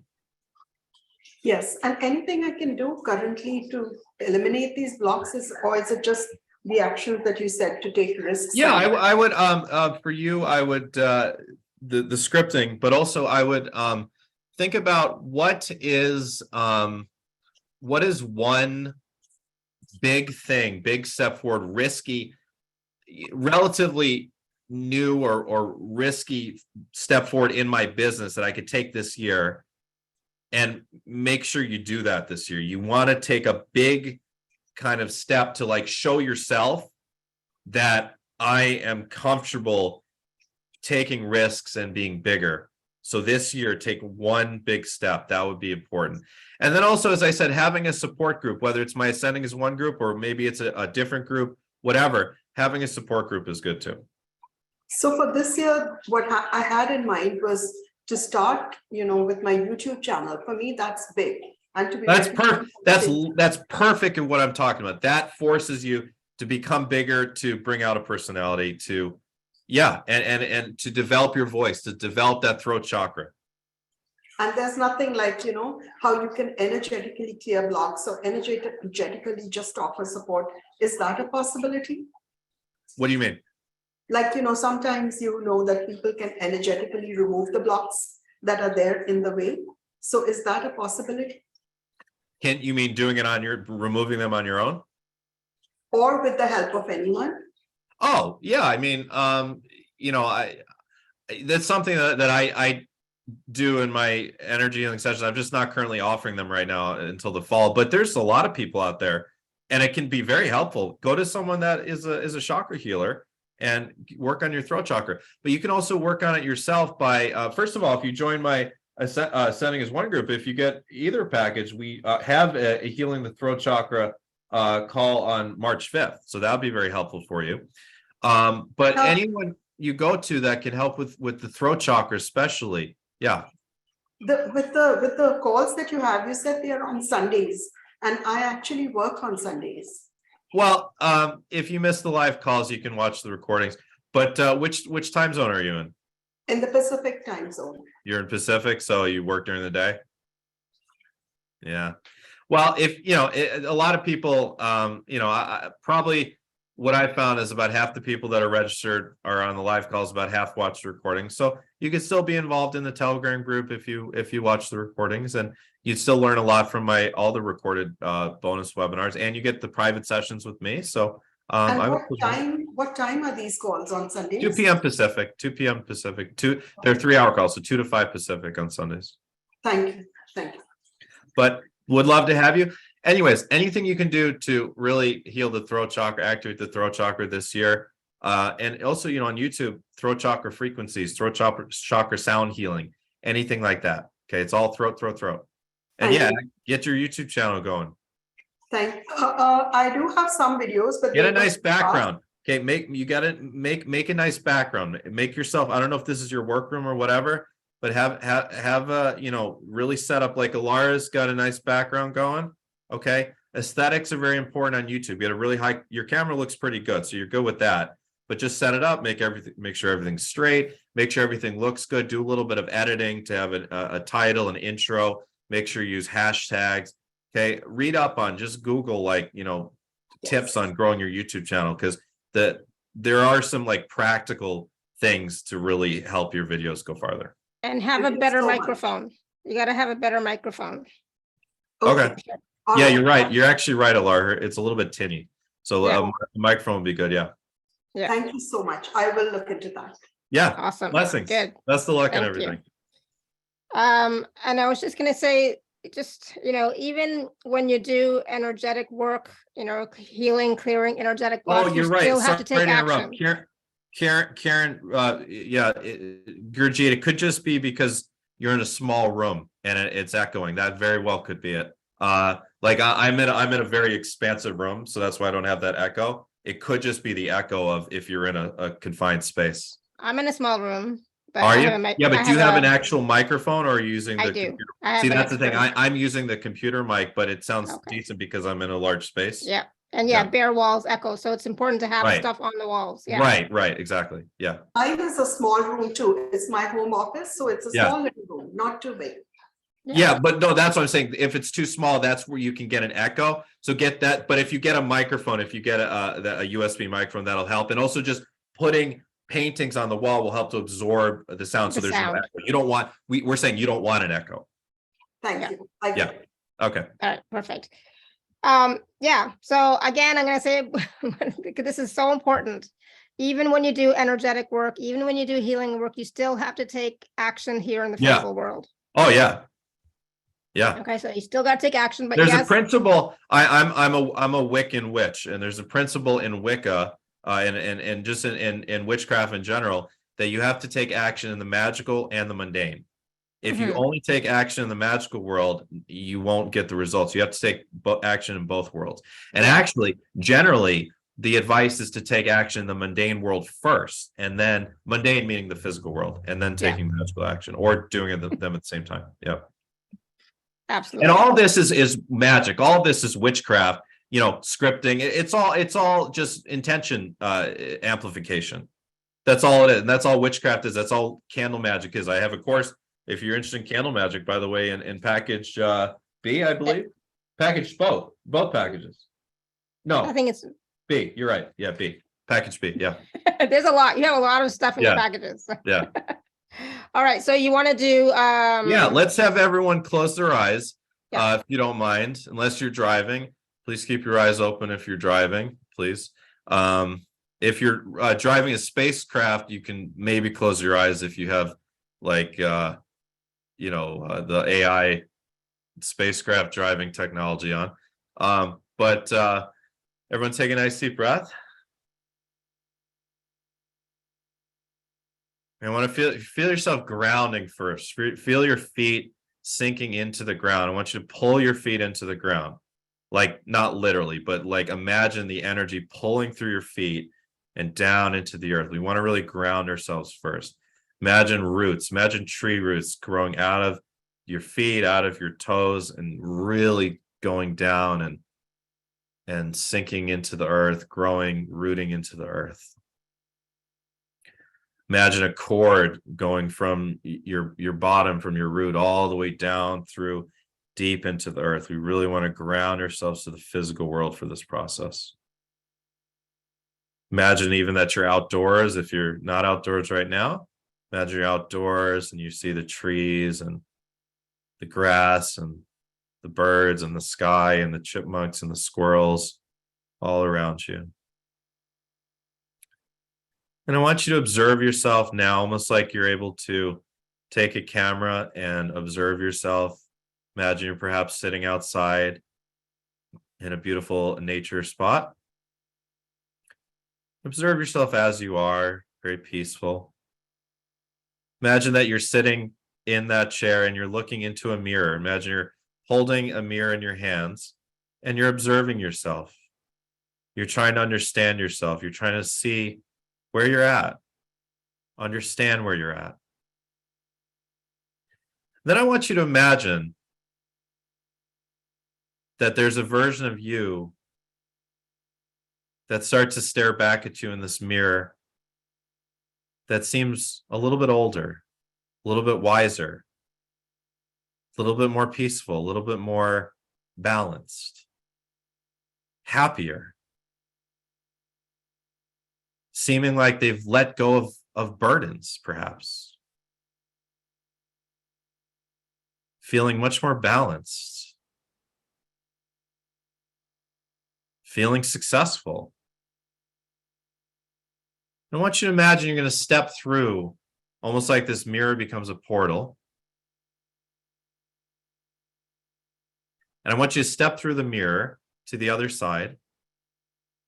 And you're going to imagine that you're stepping into this experience of this version of yourself that's a little bit wiser, a little bit older, more peaceful, more balanced, more successful, happier. And I want you to see what's around you. Who's around you? Which relationships are around you? What sort of home do you find yourself in? What does your body look like? What does your body feel like? What sorts of activities are you doing? How do you feel on a day-to-day basis?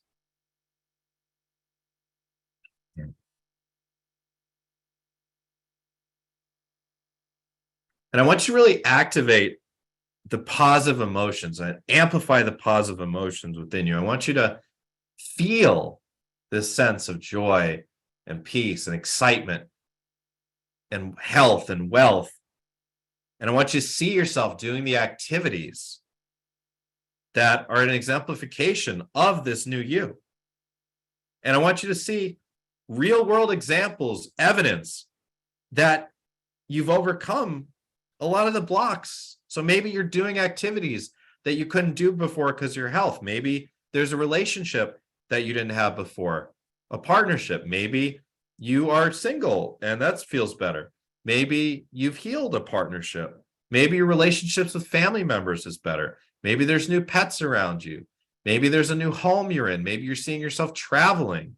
Maybe you've seen yourself writing books and seeing them selling. Maybe you're looking at your bank account and you're seeing your investments and how much money is in your bank account. And I'm just going to be quiet here for 2 minutes and just let everyone, or maybe a minute, and just let everyone meditate on this without me talking. And I'm going to do the same for myself.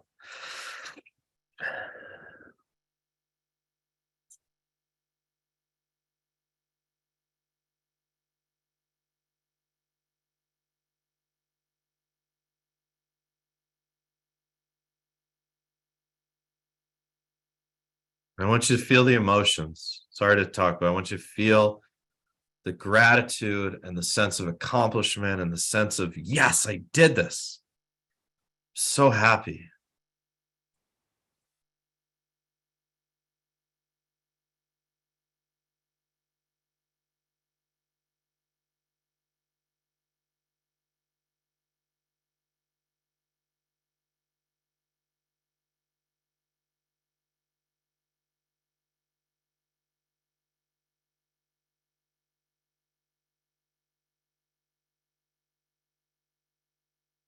Mm.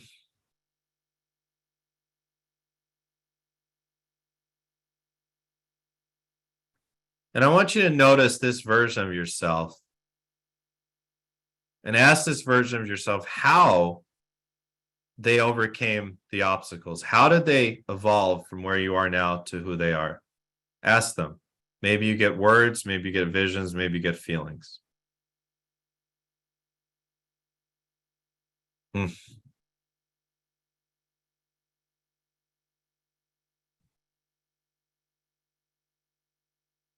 And if you get anything profound, write it down.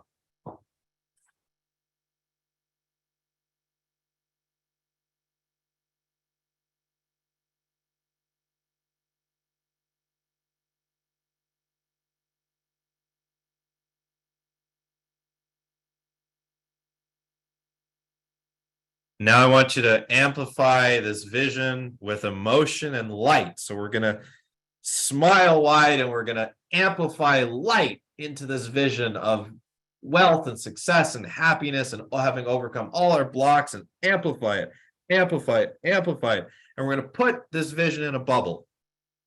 And now we're going to put this bubble, we're going to make 7 copies and put this bubble in each of our 7 main chakras from the top down to the bottom. So into the crown, into the third eye, into the throat, into the heart, into the solar plexus, into the sacral, and into the root. Now, notice which chakras were there most resistance towards putting that into, and that's how you'll know which chakras need the most work, and just remember that or write it down.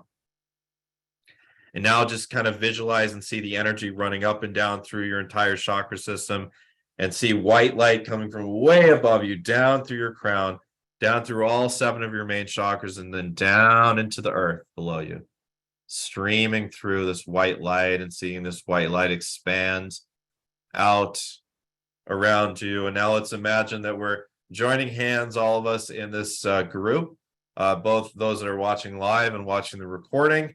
So there's going to be many, many hundreds of us. We're all joining hands, perhaps around some sort of bonfire, and we're meditating together, intending to see an earth, a planet where everyone has enough to eat, everyone has clean water, where the earth is no longer being polluted as it is, where we see a planet where all have enough to survive, where there is peace. We see the end of war, the laying down of arms in Russia and Ukraine. We see the ending of all wars on this planet. We see peace. We imagine handshakes with world leaders throughout the planets, throughout the planet, all nations working together in peace. And we see our benevolent extraterrestrial friends, whether you want to imagine the Pleiadians, the Syrians, the Yael, the Arcturians, whoever, if you know who they are. But we're meeting our extraterrestrial friends here on this planet, on the surface, and we're being welcomed into the galactic community. And now, as we imagine connecting and transmitting this energy powerfully as a group, transmitting it into the Earth grid, through the sacred sites, through Mount Shasta in California, through Machu Picchu in Peru, through Uluru in Australia, through Glastonbury in England, through the Great Pyramids and the Sphinx in Egypt and Cairo, and up to the Himalayas now. And now we see this energy transmitting throughout the Earth grid. And now we get a vision of the ships of the extraterrestrials that are floating around planet Earth, the benevolent ones, and helping us as we get the vision of this light coming in from the sun that is activating all beings on Earth, that is activating this ascension as we intend to get back in touch with our highest ascension paths, both as individuals and as a collective, now on this day of 111. And we now step into the frequency of 111.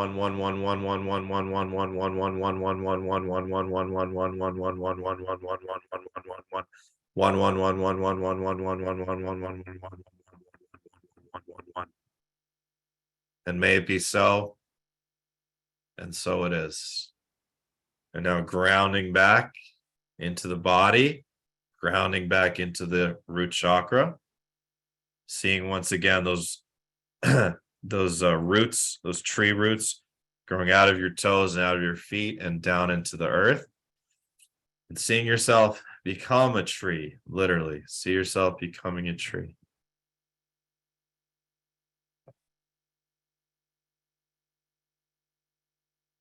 Grounding into the earth, taking a deep breath and opening your eyes.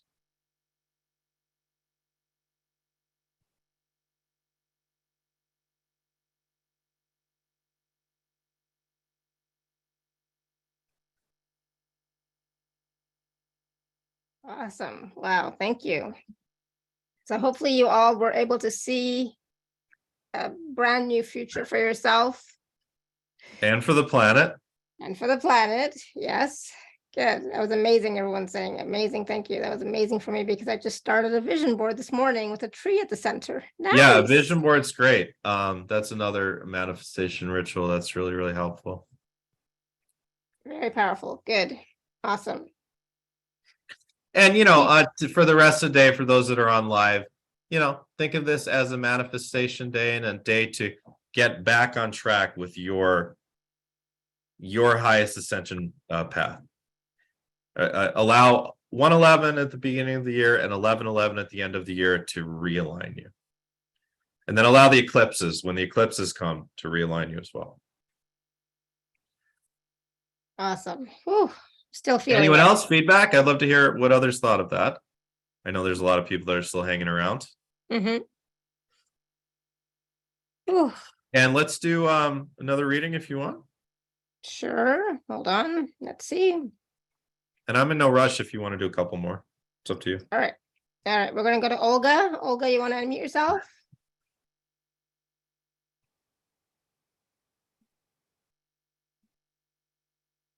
Michelle says Hi. beautiful, thank you. Lori says very powerful, thank you. Oh, hello. Can you Billy hear says me? thank you, great Yeah, we meditation. can hear you. Yeah, hi Olga. Hi, Matthew. Thank you very much. This was very helpful indeed. Good, Very, very good. good. I'm good. still dozing off.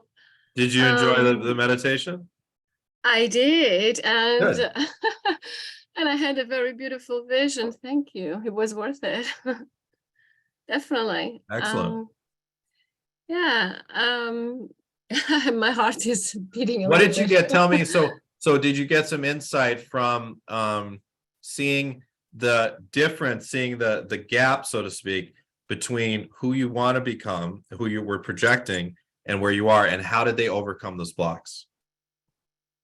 Kind of, but I had some kind of galactic family come to join me, and that was surprising. What did they look like? A bit blue, but a lot of yellow light. I Sounds have like no idea. Syrians. Sounds like Syrians.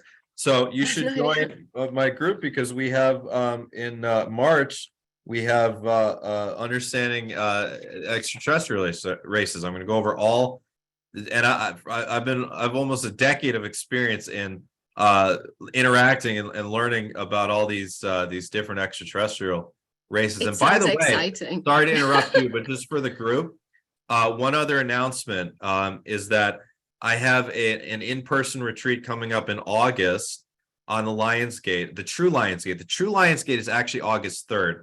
The True Lionsgate, only a Virgo moon would know this, but the heliacal rising of Sirius A over the horizon at the pyramids. That's the True Lionsgate because traditionally the people of Egypt would look to the heliacal rising. What a heliacal rising is, it's the first day of the year when you're seeing the star rise over the horizon with the sun. So at that latitude, at the pyramids and the Sphinx, the people of Egypt would look and say, okay, now that Sirius is rising, we know that flood season is here. And when flood season is here, we know that we'll be able to, to have our crops. So that it changes every year, but now it's August 3rd. So that's why I'm starting my retreat on August 3rd. Anyways, it's happening in one of the premier retreat centers in the entire northeastern United States and Canada. It's called Light on the Hill. It's in the southern tier of New York State.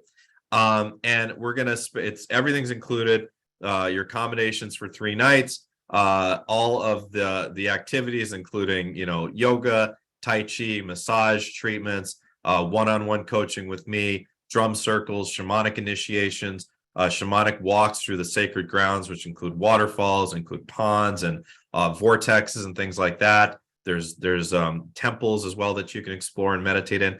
And then the work throughout the day with the group. The reason I brought it up is because a lot of the work is actually going to be connecting with extraterrestrial races. So I'm going to be channeling through a lot. We're going to be connecting astrally with a lot. And who knows, maybe we'll even see a ship or two. I wouldn't be surprised. But if you're someone that's really inclined towards the starseed stuff and meeting benevolent extraterrestrials and things like that, think about my retreat. Email me, Alara, if you could just share my email, if you don't mind. It's youredivinehuman@gmail.com. If you're interested in the retreat, and I've invited Alara. If she wants to come, she's certainly welcome as well. If she happens to be in Canada, she can shoot down. But I just wanted to share that as well.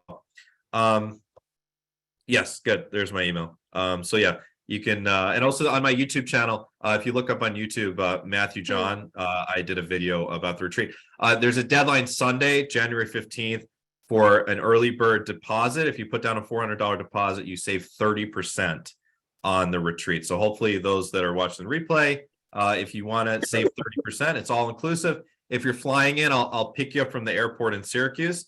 I'm probably going to need, I'm going to rent either a big van, or if there's a ton of people flying in, I'll get a coach, I'll get a driver.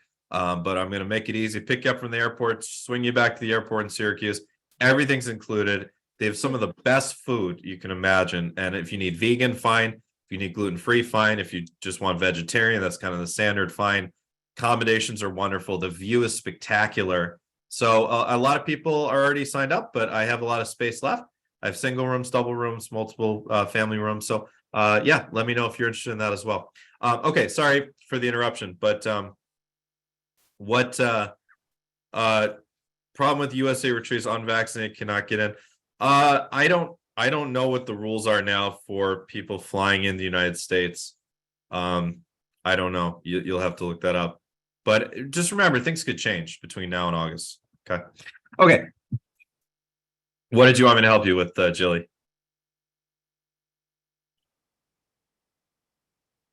Olga. There you go. Oh, Olga, sorry. Olga. Sorry. Sorry, it was a Freudian slip because I saw Jilly wrote the comment in the chat. So Olga, yes. It's thank good.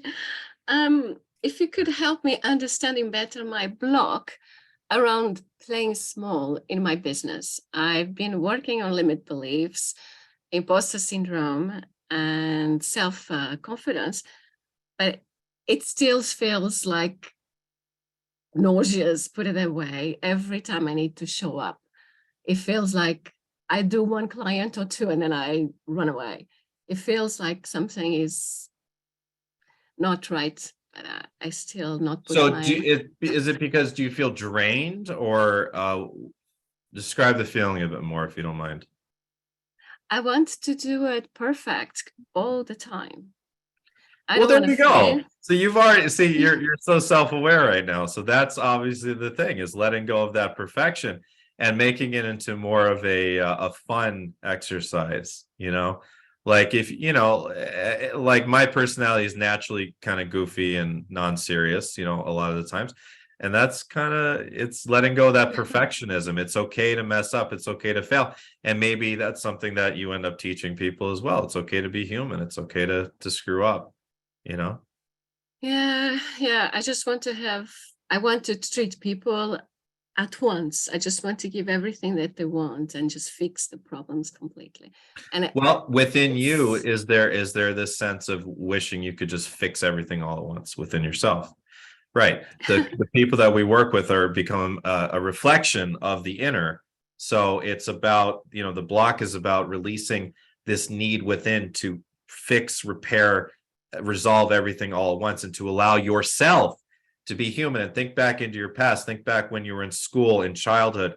What were was your family like? Was there this expectation of perfectionism, or maybe you just wanted to be perfect to show that you could be because others in your life weren't? But either way, this is what it is. So it's like, what things can you change about your environment? Putting up more fun things. How can you, in your work with clients or group work, add some more fun things and make it more of a very human, comfortable, patient experience, essentially? yeah, I need to be more patient. I think is that. This is what it is. Yeah. So, you know, you just, it's a need to remind yourself of that. And, you know, just shift in little ways. And when it comes, just a word of advice around business, when something is working okay, but not great, that is generally a sign that you're going in the right direction. You just need to make subtle shifts. Sometimes the shifts are around marketing and advertising. Sometimes the shifts are around the type of way that you're teaching or presenting yourself. For you, it's probably a bit of both. And then just these little shifts, these little changes, these little adaptations, these little new things will help you to move up as far as business goes. And it's healthy to always shift and pivot and create new things. It makes things exciting. You want to keep things from being mundane. So, yeah. All right. Thank you, Olga. I wish you all the best, you. and hope you end up Thank joining you. my group. We'd love to support you. And yeah, Lara, I'm open to doing one more if you Thank want. you, It's up Olga. to you. Okay. Sure. Yeah, we can do one more. Donna, you want to unmute yourself? Yes, can you hear me okay? Yeah. Go ahead. This is, I I knew I was going to get picked. Yesterday was my Ah. birthday, and I don't usually join. Happy these birthday. calls. Happy Thank you. birthday. And Wow. I was just so pulled to this call. And when you just first started talking, I was like, oh my God, this is my birthday present to myself. That's why I did this. Anyway, Yeah. Awesome. so Awesome. anything that you could tell, I'm actually battling COVID for the second Oh, time I'm this so year. sorry. And I got a strong message. It's good that I needed to build antibodies because of stuff coming in the future. So I'm cool with that. But it's like insight. It kind of has also knocked me on my butt. And it's like insight to anything that I can do. I'm about a year out from retiring from corporate, from high tech. And I'm like, there's a million things that I am interested in doing, but I don't know what to do for the future. And there's also a part of me that feels like I'm going to need time to heal because my health with, corporate for the last 30, 40 years has taken a toll. And so there's just like all these questions that I have in my head. And as My you're sense- talking, My go ahead. sense is that the message I'm getting is that what would be best for you is you need to not need to, but it would be healthy to literally take like a year or a year and a half or two and just explore. Okay. Just explore, meaning like travel, meaning reading, meaning going on retreats, meaning taking classes, just exploring, like the ninth house, Sagittarius energy, exploring the inner and the outer. And that will you will naturally see, you've been in this paradigm of like corporate where everything is very structured, it's very Virgo, very goal oriented. You need to step more into, like I said, it's a Sagittarius, a Piscean sort of vibration, Pisces, where you're learning to go with the flow. Mhm. And you will find yourself happier. You will also find exactly the type of work that is meant for you. It's likely going to be along the lines of shamanic, healing the feminine, but I want you to find that on your own. But you need that sabbatical, is my message. That feels good. That really feels good. Good. And anything around clearing, I know we're all on the planet dealing with, COVID and all the other stuff going on. Is there anything for me personally and for others that we can do to like boost our immune system or make ourselves stronger, energetic? There's a ton of stuff. If you could go on my website, it's youaredivinehuman.org, and join my email newsletter. At the bottom of every newsletter, I've had this for the last 3 years. I have a whole number of recommendations for COVID. Okay, there's a lot. I mean, just off the top of my head, and again, I'm not a doctor or healthcare practitioner of any kind, neither is Alara. Please consult a medical practitioner before trying any of this stuff. But things like astragalus and things like NAC, N-acetylcysteine, which is by prescription in some countries, but it's over the counter here in the United States, can be very helpful. Taking a lot of vitamin C, taking a lot of vitamin D. There is a prescription medication that starts with an I that is extremely helpful. You can find that on my email newsletter. You can also go to the FLCCC website, the COVID Frontline Critical Care website. That's where I have adapted all of my guidance from in my email newsletters from the FLCCC. Just Google FLCCC and read over their protocols. And they have a whole FAQ about the prescription medication that begins with an I. So that would be my recommendations. Okay. Can you give me your website again? Yep, youaredivinehuman.org, and Alara just typed it in the chat for everybody. Okay. Okay. All right. Thank you very much. Blessings and happy healing. Wonderful. Thank Thank you, you. Donna. Good. Awesome. Can Can I answer Madalena's question before we go? Sure. Yeah. She says, thank you, Laura and Matthew. I couldn't catch the beginning, but I've got to participate in meditation. I got to participate in meditation. I feel great. My energy feels lighter and my spirit uplifted. Beautiful. I'd like to ask Matthew, what star seed from my star family would like to connect with me in 2023, please?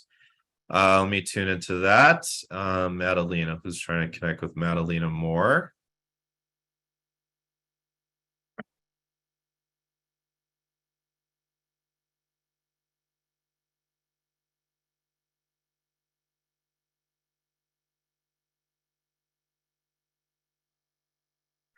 Well, the Pleiadian family for sure. I mean, that's a part of you.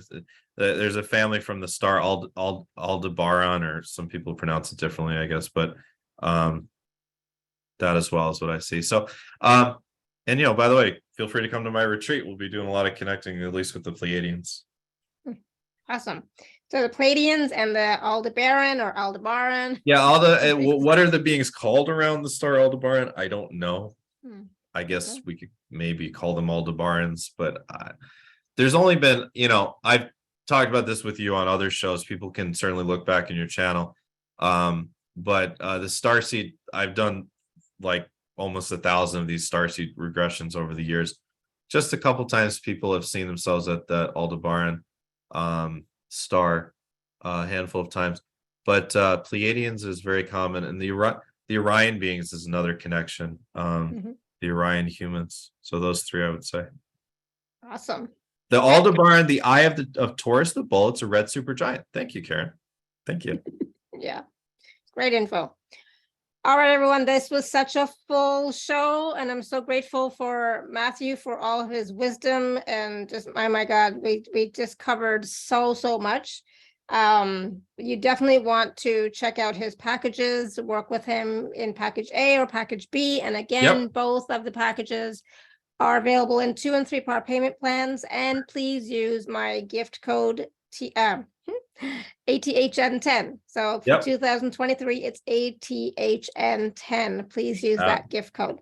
Absolutely. And make sure you join this week if you can, so you can get the bonus call this Sunday, Understanding and Seeing Your Past Lives. That's going to be great. As I said, we're going to do group past life regression, which I've never done before. Normally, I've only done individual past life regressions, but I'm going to do a group one. The video will be out later today in a few hours. So it's going to be a long Look at night Madalena. She says, wow, that's why I do see the Aldebaran star all the time, and I am a Taurus. There you go. There you go. The code again is ATHN. Oops. Hold on. 10. ATHN 10, right? It is on Matthew's special offer page, so you will see it there as well. So not to worry. It's I have it there. But yes, ATHN 10. All right. Awesome, Madalena. Good.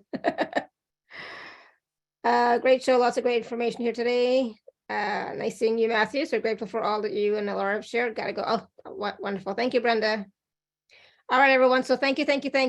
I do have another call coming up, so I have to go. Yep. But this was wonderful. And yeah, the looks like it looks like someone already bought, so that's great. Yeah, again, make sure you get in soon so I can add you for Sunday's call. Yep. Yeah, and the replay email will go out later today, if not early in the morning, but it'll go out today. I'm like that. I'm a perfectionist in that way. Like, no, it'll go out today. No, me too. I stay up as late as need be to get work done. Exactly. Work, so it will go I'm a hard out. worker. You and I both share that. We're hard workers, and that's I think it's a wonderful value. So please do watch your email, as well as if you're in my Telegram group, in my WhatsApp group, and the Facebook group, you will find the links there as well as the replay video will be there as well. Okay, and on Matthew's special offer page, it'll be there as well. So wonderful! Thank you so much, Matthew. This was great. Thank you. This was a pleasure as always. Blessings so to everyone on a wonderful 2023. Absolutely. And it's 111. So yes, powerful day. So thank you, everyone. Until next time, may you continue to be blessed with an abundance of joy, peace, love, happiness, prosperity, and radiant health. Sending you all much love and blessings always. Bye for now.